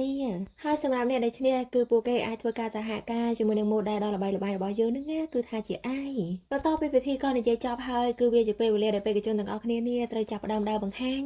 ហើយអ្នកដែលដើរដំបូងគេហ្នឹងណាគឺថាជាNKនឹងឯងចំណែកស៊ឺមីរ៉ាវិញបន្ទាប់ពីឃើញNKដើរចេញមកហ្នឹងណាគឺថាគេភ្ញាក់ផ្អើលខ្លាំងមែនតើដោយសារតែការដើរហើយនឹងទឹកមុខរបស់គេហ្នឹងណាពិតជាស័ក្តិសមជាម៉ូដែលខ្លាំងណាស់បន្ទាប់ពីឃើញការដើរយ៉ាងមានទំនុកចិត្តបែបនេះស៊ឺមីរ៉ាក៏បានគិតថាសម្រាប់ការដើរមួយនេះគឺខ្ញុំមិនដែលមើលខុសទេគឺមានន័យថាNKគឺជាឯងដោយសារតែការដើររបស់គេហ្នឹងណាពិតជាអស្ចារ្យណាស់សូម្បីតែសម្លៀកបំពាក់ក៏គេអាចធ្វើការកែប្រែវានេះទៅជាសម្លៀកបំពាក់ដ៏អស្ចារ្យដែរហើយបន្តមកគេបានសម័យនឹកទៅដល់រូបភាពដែលNKហ្នឹងណាចាប់ផ្ដើមធ្វើការកែប្រែម៉ូដសម្លៀកបំពាក់មួយហ្នឹងហើយនឹងពេលវេលាដែលពួកគេដើរលេងយកជាមួយគ្នាក៏ដោយសារតែពួកគេហ្នឹងណាចង់បានកំណត់ថ្មីក្នុងការច្នៃសម្លៀកបំពាក់ដែលទាំងអស់ហ្នឹងហើយគឺជាម៉ូដសូម្បីតែវាខូចហើយហ្នឹងណាយើងក៏អាចកែប្រែវាបានដែរបន្ទាប់ពីចប់ការប្រកួតNKក៏បានស្វាដើរទៅរកស៊ឺមីរ៉ាបន្ទាប់ពីលើគេហៅខ្លួនស៊ឺមីរ៉ាអញ្ចឹងគេក៏បាននិយាយថាគឺលោកហ្នឹងណាគួរតែហៅខ្ញុំថាជាអាគីថាតើវាសប្បាយខ្លាំងណាស់មែននៅពេលដែលលោកឃើញថាខ្ញុំជាមនុស្សល្ងងបែបនេះឬមួយក៏លោកគ្រាន់តែចង់លេងសើចជាមួយខ្ញុំត្រូវអន់ថាតើឯងដឹងអត់NKគឺខ្ញុំពិតជាស្អប់អារម្មណ៍មួយនេះណាគឺអារម្មណ៍ត្រូវបានគេបោកប្រាស់បែបនេះNKក៏បានតបថាគឺខ្ញុំដឹងស៊ឺមីរ៉ាក៏បានសួរទៀតថាហេតុអីបានជាពេលហ្នឹងលោកថើខ្ញុំNKក៏បានតបថាខ្ញុំសុំទោសផងបើទោះបីជាបែបហ្នឹងក៏ដោយគឺខ្ញុំនៅតែត្រូវការឯងហើយគេប្រុងដើរទៅចិត្តហើយប៉ុន្តែស៊ឺមីរ៉ាក៏បាននិយាយទាំងក្តុកក្តួលថាសូមឲ្យខ្ញុំសុំអង្វរគឺឯងឈប់លេងសើចជាមួយនឹងអារម្មណ៍របស់ខ្ញុំទៀតទៅឥឡូវនេះសូមឯងចាក់ចេញសិនទៅគឺខ្ញុំមិនចង់ឃើញឯងទេបន្ទាប់ពីNKចេញទៅអ្នកគ្រូក៏បានចូលមកប្រាប់ថាសម្លៀកបំពាក់របស់ឯងហ្នឹងណាបានចុះលេខ1ហើយចុះNKថាតើគេនៅណាចំណែកស៊ឺមីរ៉ាវិញគឺថាគេបានឆ្លើយទេបានតាមតែងាកមុខចេញក៏ដោយសារតែគេកំពុងតែយំបន្តិចក្រោយមកឃើញថាគេក៏បានត្រឡប់មកដល់ផ្ទះហើយក៏ដោយសារតែគេខឹងពេកអញ្ចឹងណាគេក៏បានសវ៉ាទៅបោះរូបដែលគេបានបាត់ក្នុងបន្ទប់ចេញទៅតាំងតែពីពេលហ្នឹងមកគឺថាគេហើយនឹងNKហ្នឹងណាមិនដែលនិយាយរួលគ្នាទេតាមមកដល់ថ្ងៃថ្មីនៅកន្លែងធ្វើការឃើញថាទៅមុខរបស់គេហ្នឹងណាមិនសូវសប្បាយចិត្តសោះបន្ទាប់ពីឃើញអញ្ចឹងមើលរួមការងាររបស់គេហើយនឹងម្ចាស់ហាងហ្នឹងណាក៏ឆ្ងល់ដែរដោយសារតែការប្រកួតគឺថាគេបានឈ្នះហើយប៉ុន្តែឃើញថាគេមិនសូវសប្បាយចិត្តសោះតាំងតែពីពេលហ្នឹងមកហើយម្ចាស់ហាងក៏បាននិយាយទៀតថាកាលពីដំបូងនៅពេលដែលគេចូលមកសម្ភាសហ្នឹងណាគឺយើងដូចជាមិនសូវទុកចិត្តគេសោះប៉ុន្តែនៅពេលដែលយើងបានឮពីចំណងចំណូលចិត្តដែលគេចង់ធ្វើការលក់សម្លៀកបំពាក់ហ្នឹងណាទៅយើងទុកចិត្តហើយក៏បានសម័យដែលស៊ឺមីរ៉ាបាននិយាយថាតាមអ្វីដែលខ្ញុំគិតសម្លៀកបំពាក់អាចធ្វើឲ្យយើងមានភាពក្លាហានហើយនឹងធ្វើឲ្យយើងមានទំនុកចិត្តលើខ្លួនឯងដើម្បីធ្វើរឿងអ្វីមួយដូច្នេះហើយទៅខ្ញុំចង់ជួយអ្នកដទៃដើម្បីឲ្យទទួលបានភាពក្លាហានបែបនេះដែលពេលហ្នឹងហើយទៅធ្វើឲ្យយើងដឹងថាការពិតទៅគឺគេហ្នឹងណាជាមនុស្សដែលខ្វះទំនុកចិត្តលើខ្លួនឯងប៉ុន្តែគេក៏ជាប្រភេទមនុស្សដែលអាចស្វែងរកភាពក្លាហានរបស់គេហ្នឹងណាតាមការច្នៃម៉ូដសម្លៀកបំពាក់របស់គេផងដែរងាកមកខាងស៊ឺមីរ៉ាវិញគេបានគិតថាពេលកន្លងមកហ្នឹងណាឃើញថាNKយកចិត្តទុកដាក់ក្នុងការធ្វើម៉ូដសម្លៀកបំពាក់មួយនេះណាដែលមើលទៅគឺគេក៏ដឹងដែរសម្រាប់ការប្រកួតមួយនេះវាមានសារៈសំខាន់ណាស់សម្រាប់ខ្ញុំហើយមូលហេតុដែលគេមិនបានប្រាប់រឿងនេះដល់ខ្ញុំហ្នឹងណាប្រហែលជាគេខ្លាចថាខ្ញុំមិនអាចធ្វើការផ្ដោតអារម្មណ៍ចំពោះការប្រកួតមួយនេះបើទោះបីជាខួរក្បាលរបស់ខ្ញុំបានដឹងអំពីរឿងនេះហើយប៉ុន្តែហេតុអីបានជាអារម្មណ៍របស់ខ្ញុំហ្នឹងណាមិនអាចធ្វើការទទួលយកបានការមកដល់ថ្ងៃថ្មីនៅសាលារៀនឃើញថាពួកគេក៏បានអង្គុយជិតគ្នាដោយកាលពីពេលមុនដែរដោយសារតែខួរក្បាលរបស់គេកំពុងតែច្បោកច្បល់អញ្ចឹងហើយគេមិនអាចប្រឈមមុខជាមួយនឹងNKបានបន្ទាប់ពីចប់ម៉ោងរៀនNKក៏បានយកលិខិតអញ្ជើញរបស់ TBC ហ្នឹងណាយកទៅឲ្យស៊ឺមីរ៉ាដោយសារតែលិខិតហ្នឹងគឺថាអ្នកគ្រូជាអ្នកយកឲ្យក៏បានបញ្ជាក់ថាក៏ដោយសារតែឯងនឹងពីរនាក់ហ្នឹងណាជាដៃគូជាមួយគ្នាអញ្ចឹងហើយមិនឯងយកទៅឲ្យស៊ឺមីរ៉ាផងទៅប៉ុន្តែស៊ឺមីរ៉ាបានទទួលយកទេក៏បាននិយាយថាខ្ញុំអរគុណប៉ុន្តែខ្ញុំមិនចង់ទៅនោះទេបន្ទាប់ពីលឺអញ្ចឹងNKក៏រៀងសើចដែរក៏បាននិយាយថាក៏ពិតទៅគឺខ្ញុំហ្នឹងណាមិនគួរណានិយាយបែបហ្នឹងទេប៉ុន្តែខ្ញុំពិតជាសង្ឃឹមថាគឺឯងនឹងអាចចូលរួមកម្មវិធីមួយនេះបានរួចគេក៏បានទុកលិខិតអញ្ជើញនឹងលើតុហើយគេក៏បានដើរចេញទៅតាមមកដល់ថ្ងៃកម្មវិធីក៏ឃើញថាអ្នកគ្រូហើយនឹងមិត្តរួមថ្នាក់របស់គេហ្នឹងក៏បានមករងចាំស៊ឺមីរ៉ាដែរប៉ុន្តែមិនឃើញគេមកសោះងាកមកខាងស៊ឺមីរ៉ាវិញគឺថាគេហ្នឹងបានរៀបចំខ្លួនហើយប៉ុន្តែគេមិនដាច់ចិត្តថាទៅសោះប៉ុន្តែបន្តពីកើតមួយសន្ទុះទៅគេក៏បានសម្រេចចិត្តរត់ចេញទៅយ៉ាងលឿន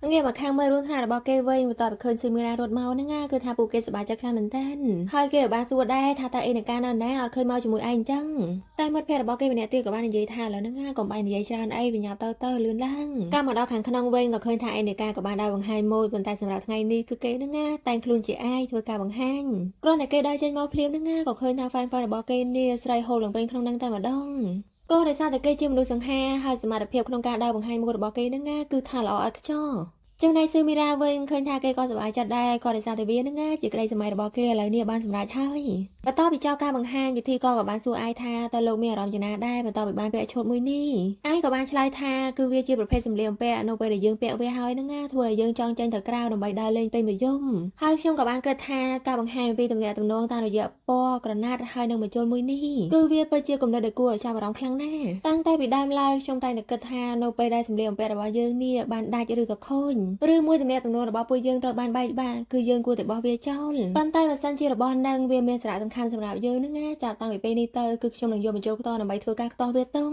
គឺធ្វើយ៉ាងណាក៏ដោយដើម្បីឲ្យពួកវាហ្នឹងអាចនៅជាមួយគ្នាបានដែលទាំងអស់នេះហើយគឺជាអារម្មណ៍ដែលខ្ញុំមានគ្រាន់តែអាចនិយាយចប់ភ្លាមស៊ឺមីរ៉ាហ្នឹងក៏បានសប្បាយរត់ចេញពីកន្លែងហ្នឹងតែម្ដងដោយឃើញបែបហ្នឹងអាយក៏បានធ្វើការសុំទោសទៅដល់ fan ហើយគេក៏បានសប្បាយរត់ចេញពីកន្លែងហ្នឹងដូចគ្នាងាកមកខាងស៊ឺមីរ៉ាវិញកំឡុងពេលរត់ហ្នឹងគេបានគិតថានៅពេលដែលគេនិយាយបែបហ្នឹងគឺគេសម្លឹងមើលខ្ញុំបើសិនជារបស់នោះមានសារៈសំខាន់សម្រាប់យើងគឺយើងត្រូវព្យាយាមរួមបញ្ចូលវាយដើម្បីរក្សាវាតុងហើយគេក៏បានសម័យនឹកគិតទៅដល់ពេលអេនកាបាននិយាយថាបើទោះបីជាបែបហ្នឹងក៏ដោយគឺខ្ញុំនៅត្រូវការឯងចំណែកឯងវិញក៏បានព្យាយាមរត់តាមអ្នកស្រីថាស៊ឺមីរ៉ាជប់សិនស្ដាប់ខ្ញុំសិនតែស៊ឺមីរ៉ាក៏បាននិយាយថាគឺខ្ញុំគ្មានរឿងអីដែលត្រូវនិយាយទេឯងក៏បានសប្បាយអន់ចោលដើម្បីធ្វើការចងខ្សែបាយជើងឲ្យស៊ឺមីរ៉ាដោយឃើញបែបហ្នឹងស៊ឺមីរ៉ាក៏បានសួរថាតើខ្សែបាយជើងហ្នឹងវាជារឿងសំខាន់ហ្នឹងមែនឯងក៏បានតបថាគឺខ្ញុំធ្លាប់ឃើញមួយរួមថ្នាក់គ្រោះថ្នាក់ចរាចរណ៍ក៏ដោយសារតែខ្សែបាយជើងហ្នឹងដូច្នេះហើយគឺឯងត្រូវចងវាឲ្យបានល្អកុំឲ្យវាញ៉ៃញ៉ៃបែបហ្នឹងទៀតបន្ទាប់ពីឮគេនិយាយអញ្ចឹងស៊ឺមីរ៉ាក៏បានគិតក្នុងចិត្តថាហេតុអីបានជាគេហ្នឹងគួរឲ្យស្រឡាញ់ម៉ែដែលពេលនឹងដែរឃើញថាឯងហ្នឹងប្រុងនិយាយតទៀតហើយប៉ុន្តែស៊ឺមីរ៉ាក៏បានបែរមុខចេញហើយនិយាយថាជុំនិយាយទៅគឺលោកឈប់និយាយហើយនឹងធ្វើមុខសង្ហាបែបនេះដាក់ខ្ញុំទៀតហើយគេប្រងដែរចាញ់ហើយឯងក៏បាននិយាយថាតើខ្ញុំអាចធ្វើការណែនាំខ្លួនម្ដងទៀតបានអត់គឺខ្ញុំរីករាយណាស់ដែលបានជួបឯងហើយឈ្មោះរបស់ខ្ញុំគឺអេណាកាហើយខ្ញុំក៏ជាតារាម៉ូដែលអាជីពម្នាក់ដែរហើយឈ្មោះនៅលើឆាតរបស់ខ្ញុំហ្នឹងមានឈ្មោះថាឯងហើយថាខ្ញុំក៏ជាមនុស្សល្ងងម្នាក់ដែរប៉ុន្តែខ្ញុំចង់ធ្វើសម្លៀកបំពាក់ហើយជារៀងរាល់ល្ងាចគឺខ្ញុំក៏រៀននៅសាលារៀន fashion មួយកន្លែងដែរ